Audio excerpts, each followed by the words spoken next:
الشيطان الرجيم بسم الله الرحمن الرحيم رب اشرح لي صدري ويسر لي أمري واحلل عقدة من لساني يفقهوا قولي رب زدني علما اللهم فقهنا في الدين اللهم انفعنا بما علمتنا وعلمنا ما ينفعنا وزدنا علما آمين الحمد لله رب العالمين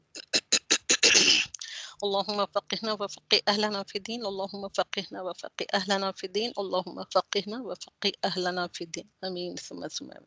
اللہ سبحانہ تعالیٰ کے فضل و کرم سے اس کا شکر ادا کرتے ہوئے آج کی کلاس ہم شروع کریں گے. آج کا پارا ہے پارا نمبر 22 وَمَن يَقْنُتْ. الحمدللہ. اللہم اطعمت واسقیت واغنیت واقنیت وہدیت واحییت فلک الحمد علی ما اعطیت. اللهم أطعمت وأسقيت وأغنيت وأقنيت وهديت وأحييت فلك الحمد على ما أعطيت. میننگ اس کا ایسے ہے اللہم اطعمت واسقیت. اللہم اے اللہ اطعمت تو نے کھلایا واسقیت تو نے پلایا واغنیت اور اغنیت تو نے ہی غنی کیا وَأَقْنَيْتَ اور تو نے ہی قناعت عطا کی وَهَدَيْتَ تو نے ہی ہدایت دی أَحْيَيْتَ تو نے ہی زندگی عطا کی. ہدیتا ہدایت سے ہے، آسانی سے یاد رکھیں اس لفظ کو. ہدیتا ہدایت تو نے ہدایت دی.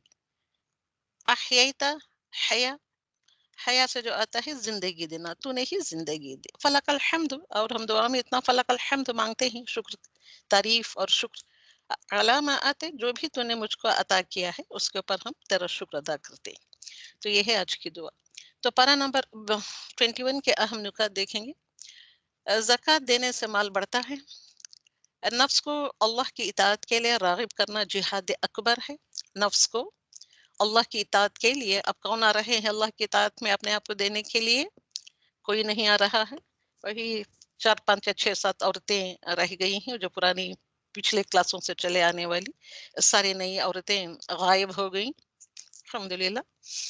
تو جہاد اکبر کیا ہے لیڈیز کو پتہ نہیں ہوتا ہے، اور نفس کو کس طریقے سے اپنے آپ کو اللہ سبحانہ وتعالیٰ کی اطاعت میں دینا ہے یا راغب کرنا ہے، انکریج کرنا ہے اپنے آپ کو. اٹ از جہاد اکبر. مصیبت پہنچنے پر، تکلیف آنے پر مایوس ہونے کے بجائے فوراً گناہوں سے توبہ شروع کر دے. نماز اللہ کا شکر ادا کرنے کا طریقہ ہے، اور نماز کے بعد والدین کے لیے دعا والدین کا شکر ادا کرنے کا ذریعہ ہے.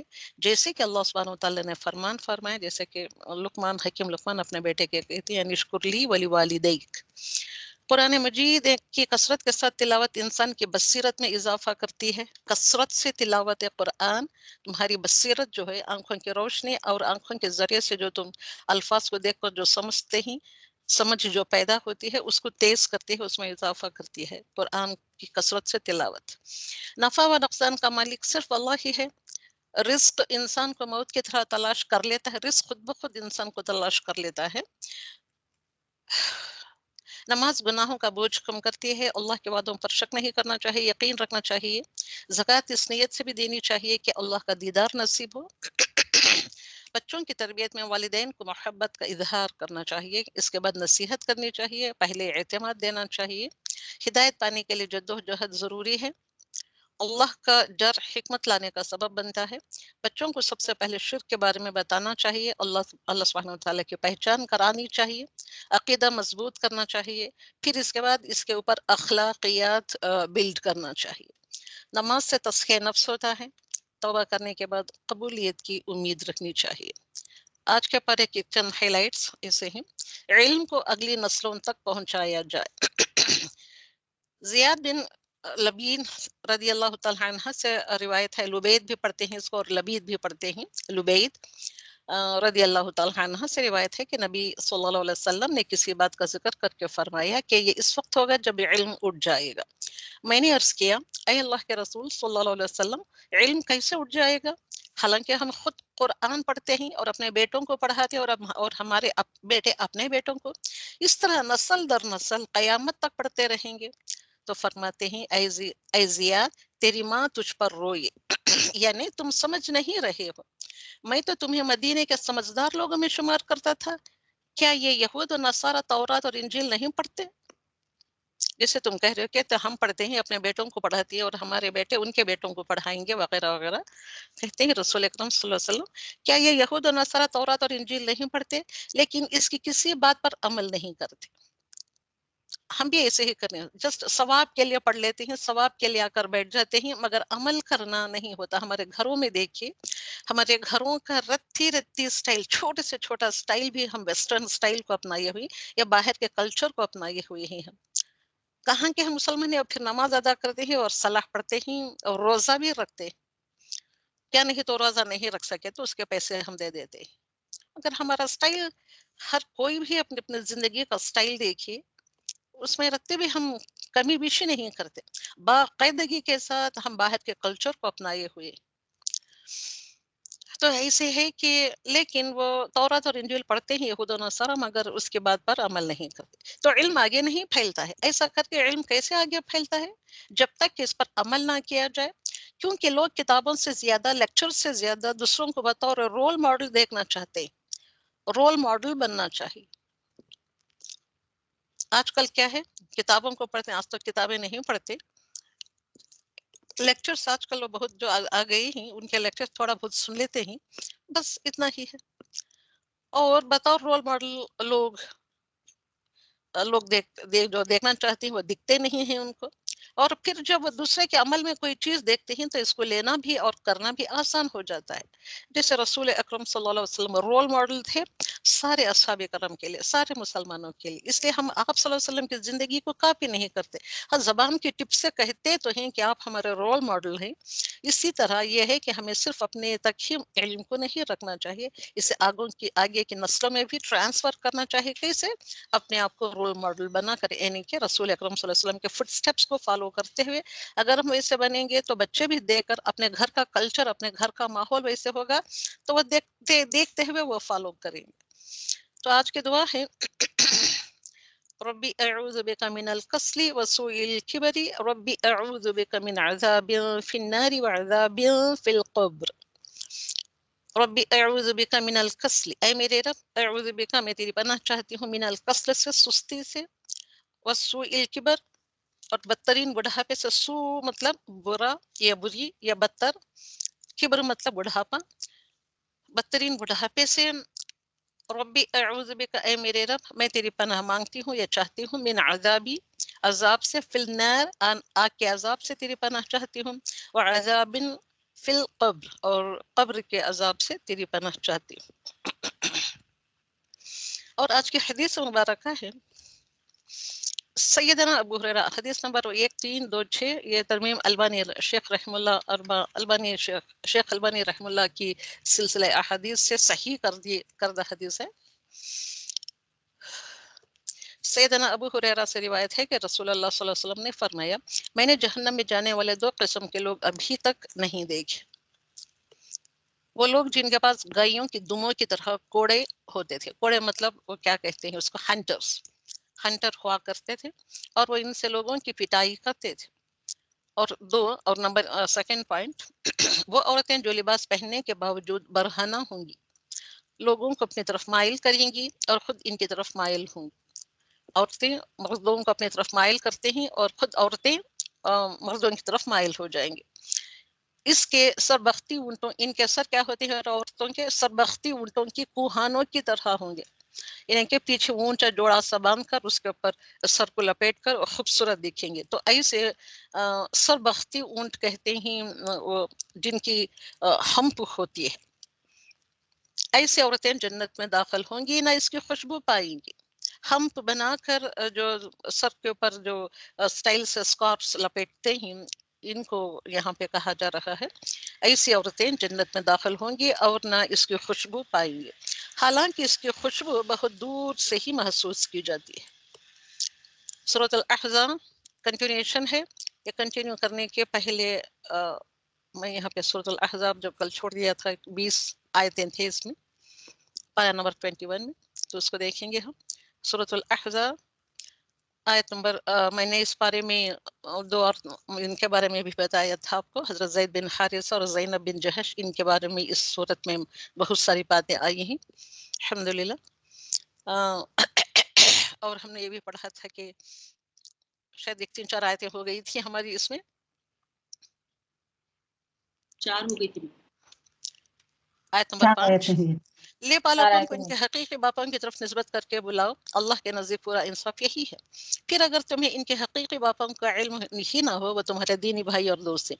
انہیں منہ بولے یا لے پالک بچے حقیقی بیٹا نہیں ہو سکتے، جیسے کہ گھروں میں ہوتے ہیں یا کام والوں کے ہوتے ہیں یا رشتہ داروں کے ہی بچے ہوتے ہیں، ان کو اپنا لے پالک بیٹا بنا کر رکھ لیتے ہیں، یا باہر سے لا کر بچوں کو رکھ لیتے ہیں، اور اپنے ایک اولاد نہیں ہوتی ہے تو لے پالک بیٹا بنا لیتے ہیں وغیرہ وغیرہ، لے کر پال لیتے ہیں بچوں کو. ان بچوں کو اپنا حقیقی بیٹا نہیں بنا سکتے. یہ بات یہاں پہ بتائی گئی ہے. آیت نمبر 6 میں پیغمبر مومنوں پر خود ان سے زیادہ حق رکھتے ہیں.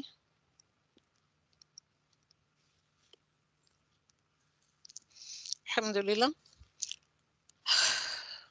اور پیغمبر کی بیویاں مومنوں کی مائیں ہیں. پیغمبر کی بیویاں کہیں سارے مومنوں کی مائیں ہوتی ہیں.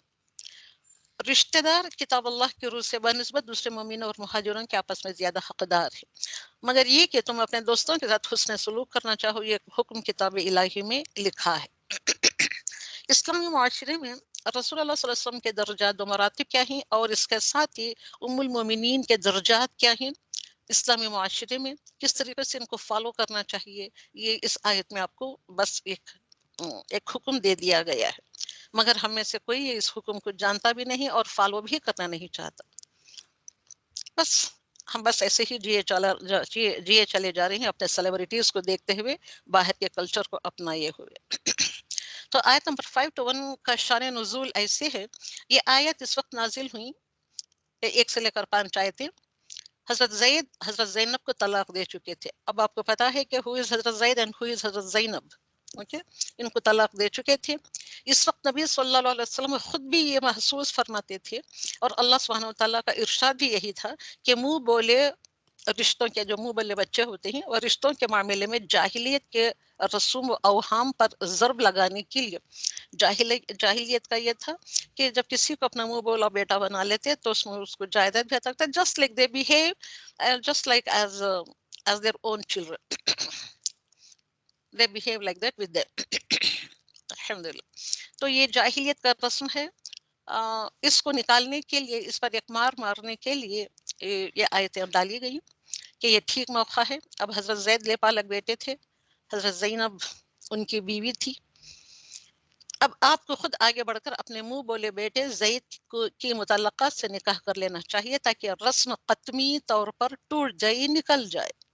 لیکن جس وجہ سے حضور اکرم صلی اللہ علیہ وسلم اس معاملے میں قدم اٹھاتے ہوئے جھجک رہے تھے، کیونکہ اتنا اسٹرانگ نارم تھا اس زمانے کی سوسائٹی کا، اس نارم کو توڑتے ہوئے، اس رسم کو توڑتے ہوئے آپ جھجک رہے تھے آپ صلی اللہ علیہ وسلم.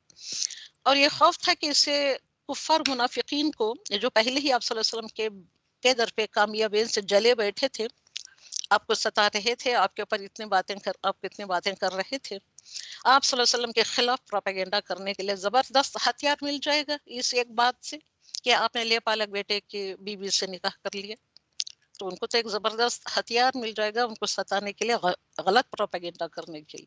اس لیے رسول اکرم صلی اللہ علیہ وسلم یہ کام کرنے سے جھجک رہے تھے.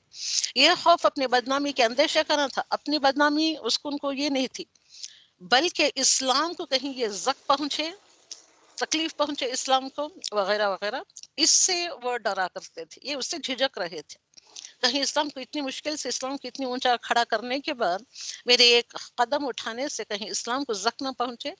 دشمنوں کے پروپیگنڈے سے متاثر ہو کر بہت سے لوگ جو اسلام میں داخل ہوئے تھے، اسلام کا پورا علم نہیں رکھتے تھے مگر اسلام میں داخل ہوئے تھے، شاید دھیرے دھیرے علم حاصل کر کے وہ سچے پکے مسلمان بن سکتے تھے. کہیں یہ مسلمان اسلام سے نکل نہ جائے. تو بہت سے غیر جانبدار لوگ دشمنوں میں شامل ہو جائیں گے، اور وہ خود مسلمانوں سے کمزور عقل و ذہن کے لوگ شکوک و شبہات میں پڑ جائیں گے. اس لیے رسول اکرم صلی اللہ علیہ وسلم یہ خیال کرتے تھے کہ جاہلیت کی ایک رسم کو توڑنے کی خاطر ایسا قدم اٹھانا خلاف مصلحت ہے. یہ مصلحت جو ہوتی ہے اس کے خلاف ہے، جس سے اسلام کے عظیم ترین مقاصد کو شاید نقصان پہنچ جائے. یہ سوچ کر آپ جھجک رہے تھے اس قدم کو اٹھانے. تو شان نزول اس میں یہ اللہ سبحانہ وتعالیٰ نے یہ بات ڈال دی کہ یہ 2 آیتیں بھی انہیں کہ ایک 1 from آیت نمبر 1 to 5 یہ لے پالک بیٹے یعنی کہ منہ بولے بیٹے کی بیوہ سے نکاح کرنے کے لیے، اور لے پالک بیٹا پالنے سے آپ اپنا نام نہیں دے سکتے، یعنی کہ بچوں کو جو پال لیتے ہیں لے پالکوں کو اپنا نام نہیں دے سکتے، ان کا بایولوجیکل فادر یعنی کہ جس باپ سے وہ پیدا ہو کر آتے ہیں، جس باپ کا وہ نطفہ ہوتے ہیں، اس کا اسی نام سے پکارا جائے وغیرہ وغیرہ ان آیتوں میں بتایا گیا ہے۔ اسی کے شان نزول میں اور ایک بات عبداللہ بن عمر رضی اللہ تعالیٰ عنہ نے بیان کیا کہ رسول اللہ صلی اللہ علیہ وسلم کے آزاد کیے ہوئے غلام زید بن حارثہ کو ہم ہمیشہ زید بن محمد کہہ کر پکارا کرتے تھے، یہاں تک کہ قرآن کریم میں آیت نازل ہوئی، یہ آیت آتی ہے نا، یہ ادعوہم لآبائہم هو اقسط عند اللہ سبحانہ وتعالیٰ کے اقسط عدل والا کام یہ ہے کہ ان کو ان کے باپوں کے نام سے پکارا جائے، جو لے کر پال لیتے ہیں وہ نہ کہیں کہ وہ ان کا بیٹا ہے، ان کا وہ نہیں کہ وہ باپ پالنے والے باپ کا نام نہ دیا جائے، انہیں ان کے باپوں کی طرف منسوب کرو کہ یہی اللہ کے نزدیک سچی اور ٹھیک بات ہے۔ وہ آیت کا مین سورۃ الاحزاب آیت نمبر 6 میں اس کے بارے میں یہ حدیث مبارکہ انس رضی اللہ تعالیٰ عنہ سے روایت ہے کہ نبی کریم صلی اللہ علیہ وسلم نے فرمایا، تم میں سے کوئی شخص ایماندار نہ ہوگا جب تک کہ اس کے والد اور اس کے اولاد اور تمام لوگوں سے زیادہ اس کے دل میں میری محبت نہ ہو جائے۔ اب وہ آیت آ رہی ہے، وہ آیت کو ہم نے پڑھ لیا، آیت نمبر 8 to 10۔ جبکہ ہم نے تمام نبیوں سے عہد لیا اور بالخصوص آپ سے، نوح سے، ابراہیم سے، موسیٰ سے اور مریم کے بیٹے عیسیٰ سے، ہم نے ان سے پکارا، ہم نے ان سے پکا اور پختہ عہد لے لیا تاکہ اللہ سبحانہ تعالیٰ سچوں سے ان کی سچائی کے بارے میں دریافت فرمائے، اور کافروں کے لیے ہم نے المناک عذاب تیار کر رکھے ہیں۔ اے ایمان والو، اللہ سبحانہ وتعالیٰ نے جو احسان تم پر کیا ہے اسے یاد کرو، جبکہ تمہارے مقابلوں کو فوجیوں پر فوجیں آئیں، پھر ہم نے ان پر تیز تند آندھی اور ایسے لشکر بھیجے جنہیں تم نے نہیں دیکھا، اور جو کچھ تم کرتے رہے اللہ سبحانہ تعالیٰ سب کچھ دیکھتا ہے، جبکہ دشمن تمہارے پاس اوپر اور نیچے سے چڑھ آئے، جبکہ آنکھیں پھترا گئی تھی۔ یہ جنگ احزاب کے بارے میں بتا رہا ہے اللہ سبحانہ تعالیٰ، اور اس وقت منافق اور وہ لوگ جن کے دلوں میں شک کا روگ تھا کہنے لگے اللہ سبحانہ تعالیٰ اس کے رسول نے ہم سے محض دھوکہ و فریب کا ہی وعدہ کیا ہے۔ آیت نمبر 13 to 17۔ انہی کی ایک جماعت نے ہانک لگائی کہ اے مدینے والا تمہارے لیے ٹھکانہ نہیں، چلو لوٹ چلو، اور ان کی ایک جماعت یہ کہہ کر نبی صلی اللہ علیہ وسلم سے اجازت مانگنے لگی، ہمارے گھر غیر محفوظ ہیں۔ لوگ جو آئے تھے جنگ احزاب میں تو چند لوگ ایسے اجازت مانگی کہ ہمارے گھر غیر محفوظ ہیں، حالانکہ وہ کھلے ہوئے اور غیر محفوظ نہ تھے، مگر پھر بھی لوگ واپس پلٹ جانے کے لیے اس طریقے سے بہانہ کر کے کہہ رہے تھے۔ ان کا ارادہ کیا تھا؟ بھاگ کھڑے ہونے کا تھا۔ تو الحمدللہ، تو اللہ سبحانہ تعالیٰ فرماتے ہیں کہ کہہ دیجئے کہ تم موت یا خوف قتل سے بھاگو تو یہ بھاگنا تمہیں کچھ بھی کام نہ آئے گا، اس وقت تم بہت ہی کم فائدہ اٹھاؤ گے۔ پوچھئے اگر اللہ تمہیں کوئی برائی پہنچانا چاہیے، تم پر کوئی فضل کرنا چاہے تو کون ہے جو تمہیں بچا سکے یا تم سے روک سکے؟ اپنے لیے بجز اللہ سبحانہ وتعالیٰ کے کوئی حمایتی نہ پاؤ گے اور نہ کوئی مددگار۔ اللہ سبحانہ وتعالیٰ تمہیں سے انہیں بخوبی جانتا ہے جو دوسروں کو روکتے ہیں اور اپنے بھائی بندوں سے کہتے ہیں کہ ہمارے پاس چلے، اور کبھی ہی لڑائی میں آتے جاتے ہیں۔ تو الحمدللہ یہ لڑائی کے بارے میں جنگ احزاب کا یہ نقشہ اللہ سبحانہ وتعالیٰ کھینچ کر بتا رہا ہے کہ وہ نہ لڑتے تھے، ایسے چند لوگ تھے نہ لڑتے تھے مگر برائے نام و داخلہ لیا کرتے تھے۔ تو اس کے بعد اللہ سبحانہ وتعالیٰ آیت نمبر 21 میں فرماتے ہیں کہ یقیناً تمہارے لیے رسول اللہ میں عمدہ نمونہ موجود ہے، عمدہ نمونہ ہے، اس سے اور کوئی دوسرا نمونہ ہے ہی نہیں، اتنا عمدہ نمونہ ہے۔ اور ہر اس شخص کے لیے جو اللہ سبحانہ وتعالیٰ کی اور قیامت کے دن کی توقع رکھتا ہے، ہر اس شخص کے لیے آپ صلی اللہ علیہ وسلم رول ماڈل ہیں جو قیامت کی توقع رکھتا ہے اور بکثرت اللہ سبحانہ وتعالیٰ کی یاد جو کرتا ہے، تو ہر ایسے شخص کے لیے رسول اکرم صلی اللہ علیہ وسلم از اے رول ماڈل۔ تو الحمدللہ یہاں یہ فرماتے ہیں کہ مومنوں میں ایسے لوگ بھی ہیں جنہوں نے جو عہد اللہ سبحانہ وتعالیٰ سے کیا تھے نہ سچا کر بتایا۔ جنگ احزاب کا پھر نقشہ، بعض نے تو اپنا عہد پورا کر دیا اور بعض موقع کے منتظر ہیں اور انہوں نے کوئی تبدیلی نہیں کی، تاکہ اللہ سبحانہ وتعالیٰ سچوں کو ان کے سچائی کا بدلہ دے، اگر چاہے تو منافقوں کو سزا دے یا ان کی توبہ قبول فرمائے۔ اللہ سبحانہ وتعالیٰ بڑا بخشنے والا اور بڑا مہربان ہے۔ تو ہمارے لیے رسول اکرم صلی اللہ علیہ وسلم میں عمدہ نمونہ موجود ہے، یہ ہمارے لیے بہترین نمونہ ہی یہ ان کی شکل میں رسول اکرم صلی اللہ علیہ وسلم کی شکل میں۔ تو سورۃ الاحزاب 23 میں یہ بہت ہی پیاری سی حدیث صحیح بخاری 4783 میں آئی ہے۔ یہ آیت ابھی جو ہم نے آیتیں جو پڑھی 23 24 19 سے لے کر 23 تک، یہ آیت انس بن نذیر رضی اللہ تعالیٰ عنہ کے بارے میں نازل ہوئی ہے۔ واقعہ یہ ہے کہ جنگ بدر میں شریک نہیں ہوئے تھے، جس کا انہیں سخت افسوس تھا کہ سب سے پہلی جنگ میں جس میں خود رسول اللہ صلی اللہ علیہ وسلم بنفس نفیس شریک تھے میں شامل نہ ہو سکا۔ اس بات کا انس بن نذیر کو بہت رنج تھا، ان کے بارے میں یہ آیتیں نازل ہوئی کہ اب جو جہاد کا موقع آئے گا، اب یہ تو میں نے موقع کھو دیا جنگ بدر کا، اب نیکسٹ ٹائم جو بھی موقع آئے گا جنگ کا، میں اس میں اپنی سچائی دکھاؤں گا، اور یہ بھی کہ میں کیا کرتا ہوں یہ بھی بتا دوں گا۔ اس سے زیادہ کہتے ہوئے خوف کھائے، اس سے زیادہ کچھ نہیں کھا کہتے ہوئے خوف کھائے وہ۔ اب جنگ احد کا موقع ہے، جنگ بدر کے بعد جنگ احد کا موقع ہے، تو انہوں نے دیکھا کہ سامنے سے سعد بن معاذ رضی اللہ تعالیٰ عنہ واپس آ رہے ہیں۔ سعد بن معاذ یہ گریٹ صحابی آف گریٹ کیلیبر واپس آ رہے تھے۔ انہیں دیکھ کر تعجب سے فرمایا، ابو عمرو رضی اللہ تعالیٰ عنہ کہاں جا رہے ہو؟ واللہ مجھے احد پہاڑ کے اس طرف سے جنت کی خوشبوئیں آ رہی ہیں۔ دیکھیے کیا کہہ رہے ہیں انس بن نذیر، احد کے اس پہاڑ کے پیچھے سے مجھے جنت کی خوشبوئیں آ رہی ہیں۔ یہ کہتے ہی آپ رضی اللہ تعالیٰ عنہ آگے بڑھے اور مشرکوں میں خوب تلوار چلائے۔ چونکہ مسلمان لوٹ گئے تھے، کیونکہ وہ موقع ایسا تھا، لوٹ گئے تھے، یہ تنہا تھے، ان کے بے پناہ حملوں نے کفار کے دانت کھٹے کر دیے تھے، اور کفار لڑتے لڑتے ان کی طرف بڑھے اور چاروں طرف سے گھیر لیا اور شہید کر دیا۔ آپ رضی اللہ تعالیٰ عنہ کو 80 سے اوپر زخم تھے۔ جب رسول اکرم صلی اللہ علیہ وسلم ان کی لاش کو دیکھا اور ان کے زخم گننے کے لیے اصحاب کرام سے کہا تو 80 سے زیادہ ان کو زخم آئے تھے، کوئی نیزے کا، کوئی تلوار کا، کوئی تیر کا۔ شہادت کے بعد کوئی آپ رضی اللہ تعالیٰ عنہ کو پہچان نہ سکا۔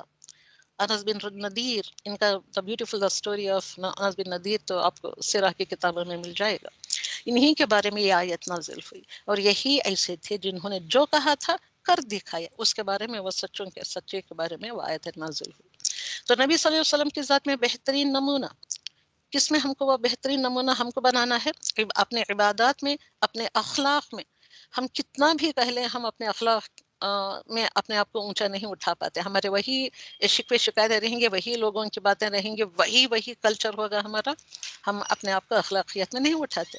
مگر ہم رسول اکرم صلی اللہ علیہ وسلم کا کلمہ پڑھتے ہیں، جبکہ آپ صلی اللہ علیہ وسلم کو فرما دیا گیا ہے کہ آپ کو رول ماڈل بنانا ہے آپ صلی اللہ علیہ وسلم، آپ سبوں کو ایمان میں ان کو رول ماڈل بنانا ہے۔ دنیا کے معاملات میں کہاں بنا رہے ہیں اپنا رول ماڈل؟ دنیا کے معاملات میں، آخرت کے معاملات میں آپ صلی اللہ علیہ وسلم کو رول ماڈل بنانا ہے۔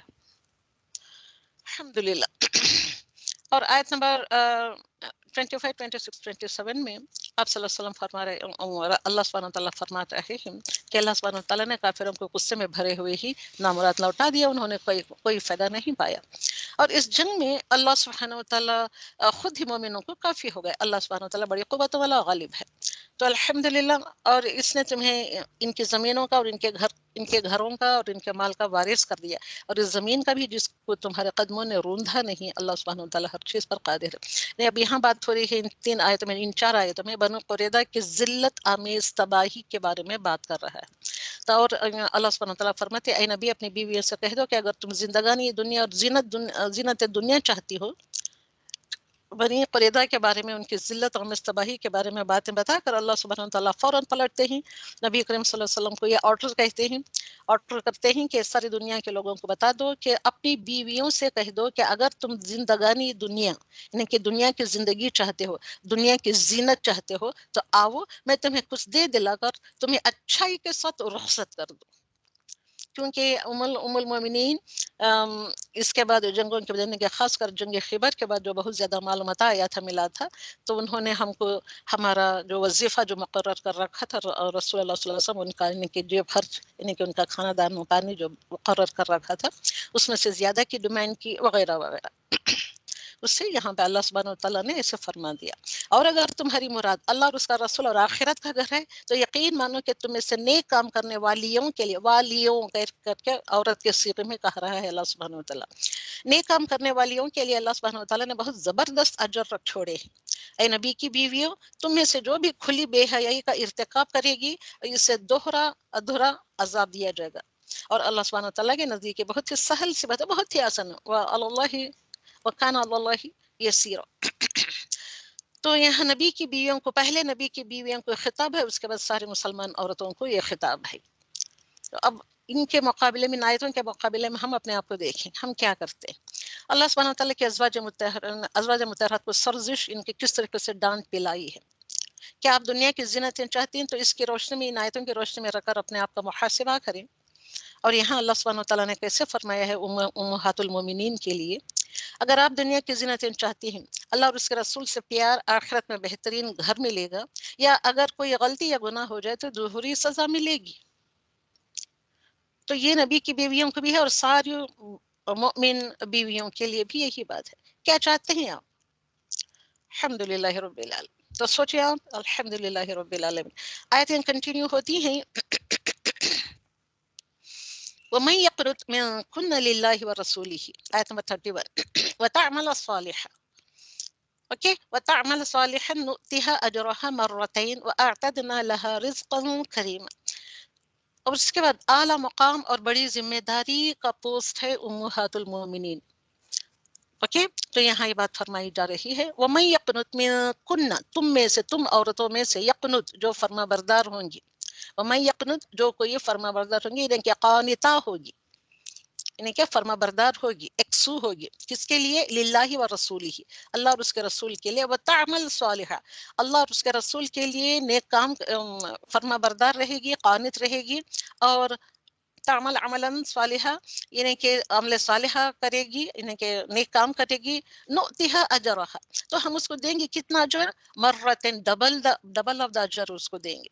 اور اس کے لیے ہم نے بہترین روزی تیار کی ہے، رزقا کریما، عزت والی روزی ان کے لیے اعتدنا، ہم نے تیار کر رکھی ہے.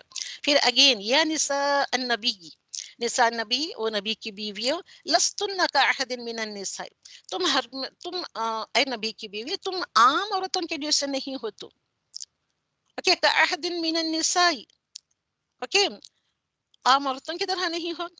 انی تقیتن، اگر تم نے تقیتن تقوی اختیار کیا، پرہیزگاری اختیار کرو، تو نرم لہجے سے بات کر. فلا تخضعن بالقول، تو نرم لہجے سے بات.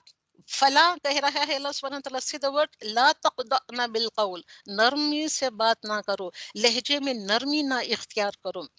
جس کے دل میں روگ، فیطمع الذی فی قلبہ، جس کے دل میں روگ ہوگا، مرض فی قلبہ مرض، جس کے دل میں روگ ہوگا، اور کیا کرے گا؟ وہ برا خیال کر لے گا. وہ میرے سے بہت اچھے سے بات کر، نرمی سے بات کیا، شاید اس کے دل میں، اس عورت کے دل میں میرے لیے کچھ ہے. وقلنا، جب بات کرو تو قولا معروفہ، ایک قاعدے کا مطابق آپ بات کرو. کون سے انسان سے کیسے بات کرنی ہے؟ ایک فرم ٹون سے بات کرو. نرمی سے غیر مردوں سے بات کرتے ہیں تو نرمی سے بات نہ کرو. اور ہم غیر مردوں سے کیسے بات کرتے ہیں؟ کام کی جگہ پر ہنس ہنس کے باتیں کرتے ہیں. اتنا مقبول سا، اتنا امپورٹنٹ یہ آیتیں ہیں، یہ ایک آیت اتنے بڑے بڑے کمانڈس ہیں یہ. تو اپنی عصمت کے تحفظ کے لیے بنیادی کردار عورت کو ادا کرنا ہے، مرد کو نہیں، عورت کو ادا کرنا ہے. اپنی عزت اور عصمت چاہتے ہو، عزت سے زیادہ عصمت، ہر عورت کی جو عصمت ہوتی ہے. نامحرم مردوں سے بات کرنے میں کوئی حرج نہیں ہے، حرج نہیں ہے، بات کرو، یہاں روکا نہیں گیا ہے. مگر کیسے بات کرنا ہے؟ انداز گفتگو میں اس قدر شیرنی نہ ہو، مٹھاس نہ ہو، یعنی کہ نرمی سے بات نہ کرے جس سے سننے والے مردوں کے جذبات بیدار ہوں، ان کے دل میں آپ عورتوں کے بارے میں کچھ غلط خیالات جمع ہو جائے. کسی فساد میں پڑنے کے لیے پہلے اشارے عورتوں کی طرف سے ہی ملتے ہیں. عورتوں کی طرف سے ایک تھوڑا سا ایک اشارہ بھی مل جائے تو مرد جو نہیں کرنا چاہتا تھا وہ بھی کرنے کے لیے آگے بڑھ جاتا ہے. تو آرائش و زیبائش جائز ہے عورتوں کے لیے. اب یہ تو بہت ہی امپورٹنٹ ترین آیت ہے عورتوں کے لیے. وقرن فی بیوتکن، قرن، ہم کو تو قرن پکڑنا، قرار پکڑنا نہیں آتا ہے گھروں میں.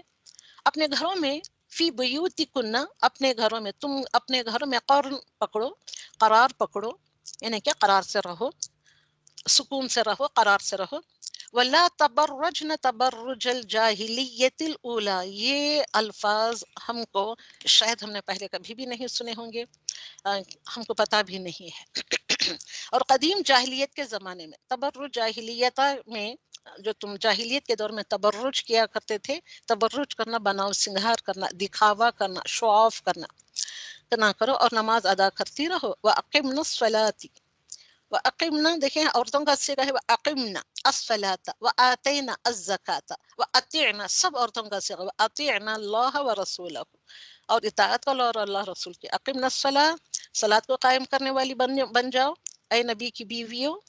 اور کیا کرو؟ آتین الزکاۃ، انہیں کہ زکوٰۃ کے ادا کرنے والے بن جاؤ. اللہ سبحانہ وتعالی یہی چاہتا ہے تم سے اے نبی کے گھر والیوں، تاکہ انما یرید اللہ، شورلی انڈیڈ یرید اللہ، اللہ سبحانہ وتعالی چاہتا ہے لیذھب، تاکہ تم سے نکال دے عنکم، تم میں سے الرجز، رجز مطلب گندگی، گندگی کو دور کر دے، نکال دے. اہل البیت، اہل البیت جو ہے اللہ رسول اللہ صلی اللہ علیہ وسلم کا گھرانہ، وہ اہل البیت سے رجز نکال دے.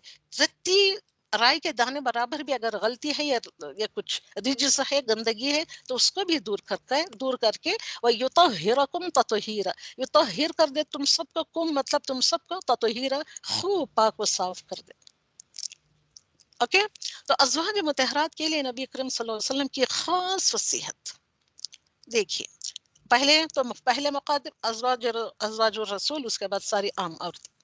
ازواج نبی صلی اللہ علیہ وسلم کو خطاب کر کے تمام مسلمان عورتوں کے لیے دس از دا پیغام، دس از دا میسج. تو بغیر حجت کے باہر نکلنے کی ممانعت، تبرج الجاہلیہ، ان آیتوں میں آیا ہے. عورتوں کے لیے ان کے لیے بہتر کیا ہے؟ ان کے گھر بہتر ہے. بیکاری میں گھروں سے باہر نہیں نکلنا چاہیے، وہ بھی کیسے؟ تبرج کر کے. ضرورت کے تحت باہر نکلنے کی تو اجازت ہے، مگر جس ونڈو شاپنگ کے لیے جانے کے لیے، دکھاوا کرنے جانے کے لیے، اپنے کپڑوں کی نمائش کرنے کے لیے باہر جو جاتے ہیں، ایسا سب کچھ منع ہے عورتوں کے لیے. متبرجات، تبرج اس لفظ کو سمجھے آپ، شاید لفظ کو سمجھیں گے، اس کے میننگ سمجھے تو شاید یہ آیتیں آپ کی بہت اچھے سے سمجھ میں آ جائیں. تمہاری بدترین عورتیں، یہ السلسلہ صحیحہ بے شیخ ناصر الدین البانی الرحم اللہ کی طرف سے ہے. یہ جو گریڈز دیتے ہیں، صحیح کر کے جو گریڈ دیتے ہیں، وہ عالم کی طرف سے ہے یہ حدیث السلسلہ تو صحیحہ. اوکے، یہ ایک سلسلے وار انہوں نے کتابیں لکھی ہیں، اس میں سے ایک حدیث ہے. تمہاری بہترین عورتیں وہ ہیں جو زیب و زینت، جب یہ تمہیں بتاتی ہوں السلسلہ تو صحیحہ، تو اتنی سچی اور صحیح حدیث ہے، آپ کو جان لینا چاہیے. تو بدترین عورتیں وہ ہیں جو زیب و زینت اختیار کرنے والی اور تکبر کرنے والی ہوں، یہی عورتیں منافق ہوتی ہیں، یہی عورتیں ہی ہپوکرائٹس. تو اب آپ دیکھیں گے ہم تبرج کا میننگ. ایک لفظ ایسے آتا ہے ثوب مبرج، برجا برج اسی سے نکلا ہوا ہے. برج مطلب اونچے محاسن کو جو کہا جاتا ہے. اس ثوب کہتے ہیں کپڑا. ثوب مبرجن اس کپڑے کو کہتے ہیں جس پہ برجوں کی تصویریں بنی ہوئی ہوتی ہیں، ایسے کپڑے کو کہتے ہیں ثوب مبرج. اور تبرجت المرأة، مرأة مطلب عورت. تبرجت وہ کون سی عورت ہے؟ یعنی عورت نے مزین کپڑے کی طرح اپنے آپ کو آرائش و آسائش کا اظہار کرنے کے لیے جو کپڑے پہنتی ہے، اس کو کہتے ہیں. تبرج برج ظاہر اور نمایاں ہونے کے معنوں میں استعمال ہوتا ہے. لہٰذا عورت کے لیے جائز نہیں ہے کہ وہ اپنے حسن و جمال، چال ڈھال اور زیب و زینت کا نمایاں کرے کہ غیر مردوں کی نگاہ پڑ جائے اس کے اوپر. جاہلیت میں عورتیں بے پردہ پھرا کرتی تھی، اسلام بے پردگی کو حرام قرار دیتا ہے. اب آپ سوچیں کہ کس طریقے سے جانا ہے، نکلنا ہے. لڑکیاں، عورتیں جو اپنے آپ کو بے پردہ رکھ کر، رنگ برنگی کپڑے پہن کر، بہترین پرنٹس کے کپڑے پہن کر، جو اپنے آپ کو پہنا کر آراستہ کر کے باہر اپنے آپ کو گھماتی یا پھرتی ہیں، ان کے لیے کیا ہے؟ حرام قرار دیا ہے اللہ سبحانہ وتعالیٰ نے اسلام میں بے پردگی کو. تو گردن اور کانوں کے زیور دوسروں کو نظر آئیں، یہ جاہلیت کا بناؤ سنگار تھا. اوکے، آج ہم ایسے ہی کر رہے ہیں. اتنا ہو گیا ہے کہ علامہ حفیظ اور ناز سے اٹھلا کر چلنا ممنوع ہے. عورتوں کو جب باہر نکلتی ہیں تو چال میں بھی اسٹفنس ہونا چاہیے. اوکے، ناز سے اٹھلا کر چلنا، بڑے ہی نزاکت کے ساتھ یہ چلنا، ایسا چلنا عورتوں کے لیے ممنوع ہے. عربی میں تبرج کے معنی نمایاں ہونے، ابھرنے اور کھل کر سامنے آنے کو کہتے ہیں. اس لیے اس آیت میں بتایا گیا تبرج التبرج یا تبرج الجاہلیہ کرنے سے منع کیا گیا. تبرج کے معنی کیا ہوئے؟ نمایاں ہونے، اپنے آپ کو نمایاں کرنا، ایکسٹرا آرڈینری بنا کر لوگوں کی نظروں میں آنا، تاکہ نہ دیکھنے والے کی بھی نظر آپ کے اوپر پڑے. کھل کر ابھر کر کھل کر سامنے آنے کے ہی تبرج.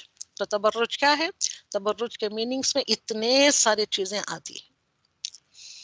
تو سیدنا ابو ہریرہ رضی اللہ تعالیٰ عنہ سے روایت ہے کہ رسول اللہ صلی اللہ علیہ وسلم نے فرمایا میں نے جہنم میں جانے والی 2 قسم کے لوگ ابھی تک نہیں دیکھے. اوکے، رسول اللہ صلی اللہ علیہ وسلم نے فرمایا. کون کہہ رہے ہیں؟ سیدنا ابو ہریرہ رضی اللہ تعالیٰ عنہ. پھر آگے دیکھیں، یہ حدیث ہے سلسلہ احادیث صحیحہ ترقیم الالبانی، اوکے، حدیث نمبر 1326.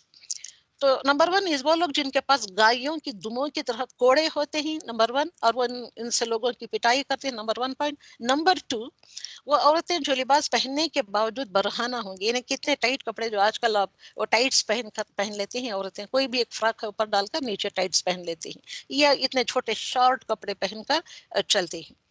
تو ایسے لگتا ہے کہ عورتیں برہنہ ہی ننگی ہیں، لوگوں کو اپنی طرف مائل کریں گی اور خود ان کی طرف مائل ہوں گی، ان کے سر بختی اونٹوں کی کوہانوں کی طرح ہوں گی. ایسی عورتیں، پھر اگین میں نے حدیث ڈالا ہے، ان احادیث تبرج کے لیے بھی یہ حدیث یہی ہے. ایسی عورتیں جنت میں داخل ہوں گی، نہ اس کی خوشبو پائیں. تو لڑکیاں خاص کر کے ایسے پہنتی ہیں، سروں کو کیمل ہم کے جیسا بنا کر اس کے اوپر دوپٹہ لپیٹتی. تو ایسے حالانکہ جنت کی خوشبو نہیں پائیں گے، حالانکہ اس کی خوشبو بہت دور سے ہی محسوس کی جاتی ہے. تبرج، البروج، یہ برج کی جمع البروج، سورۃ البروج بھی ہم پڑھتے ہیں.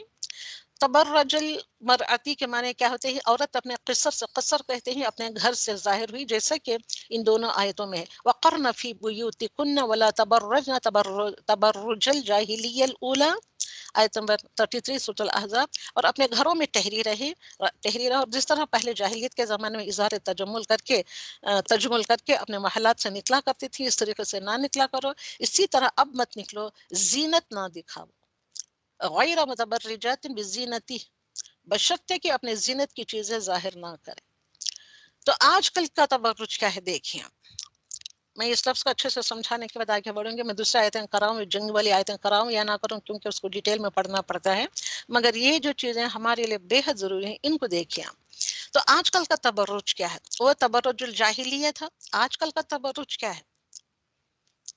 آج کل کے تبرج کے لیے گھر سے نکلنے کی ضرورت ہی نہیں ہے. اوکے، سبھی ان آیتوں کو، ان باتوں کو غور سے سنیں، کیونکہ آج کل کا تو سیلفی کلچر ہے. باہر نکلنے کی ضرورت نہیں ہے آپ کو، سیلفی لی اور فوراً سے اپلوڈ کر دیا، اپنے بچوں کی، اپنے خود کی، اپنے بچوں کی. دیکھیے مائیں اپنے بچوں کو ایک چھوٹے سے معمولی سے بھی کپڑے میں دیکھتے ہیں تو فوراً سیلفی لیتی ہیں اور سیلفی کلچر کو اپنا لیتے ہیں اور سیدھے اس کو اپلوڈ کرتے ہیں. کس پہ؟ انسٹاگرام پر یا پنٹریسٹ پر وغیرہ وغیرہ. فیس بک پر ڈالتے ہیں، انسٹاگرام پہ ڈالتے ہیں، ٹک ٹاک پہ ڈالتے ہیں، سوشل میڈیا اور اسنیپ چیٹ اس میں بھی ڈالتے ہیں، اس میں بھی بتاتے ہیں، اس میں بھی چیٹنگ چلتی رہتی ہے عورتوں کی. تو یہ ہے تبرج. تو آج کل کی یہ ساری چیزیں کس میں آتی ہیں؟ تبرج، جبکہ اللہ سبحانہ وتعالیٰ نے تبرج کو منع کیا ہے. اگلی آیت نمبر 34، وَاذْكُرْنَ، تو کئی سے احکامات دے رہا ہے اللہ سبحانہ وتعالیٰ. دیکھیں عورتوں کو، وَاذْكُرْنَ مَا يُتْلَى فِي بُيُوتِكُنَّ، وَاذْكُرْنَ، اور تمہارے گھروں میں اللہ سبحانہ وتعالیٰ کی جو آیتیں، اور فی بیوتکن، تمہارے گھروں میں، ما یتلا، جو کچھ بھی پڑھا جاتا ہے. کیا پڑھا جاتا ہے؟ من آیات اللہ، اللہ کی آیت. آپ صلی اللہ علیہ وسلم کے گھروں میں آیتیں نازل ہوا کرتی تھی. آپ جب صلی اللہ علیہ وسلم اس کی جب تلاوت کرتے تھے وہ عورتیں بھی سنا کرتی تھی. والحکمہ، تو تمہارے گھروں میں جو اللہ سبحانہ تعالیٰ کی آیت اور رسول صلی اللہ علیہ وسلم کی جو احادیث پڑھی جاتی ہیں، آپ صلی اللہ علیہ وسلم جو بھی بات کرتے ہیں اٹ بیکمس اے حدیث. والحکمہ، ان اللہ کان لطیفا خبیرا، یقیناً اللہ سبحانہ تعالیٰ لطف کرنے والا خبردار ہے. تو عورت کا کام یہاں کیا بتایا گیا؟ وَاذْكُرْنَ مَا يُتْلَى فِي بُيُوتِكُنَّ مِنْ آيَاتِ اللَّهِ وَالْحِكْمَةِ. This is the calm of the عورتیں.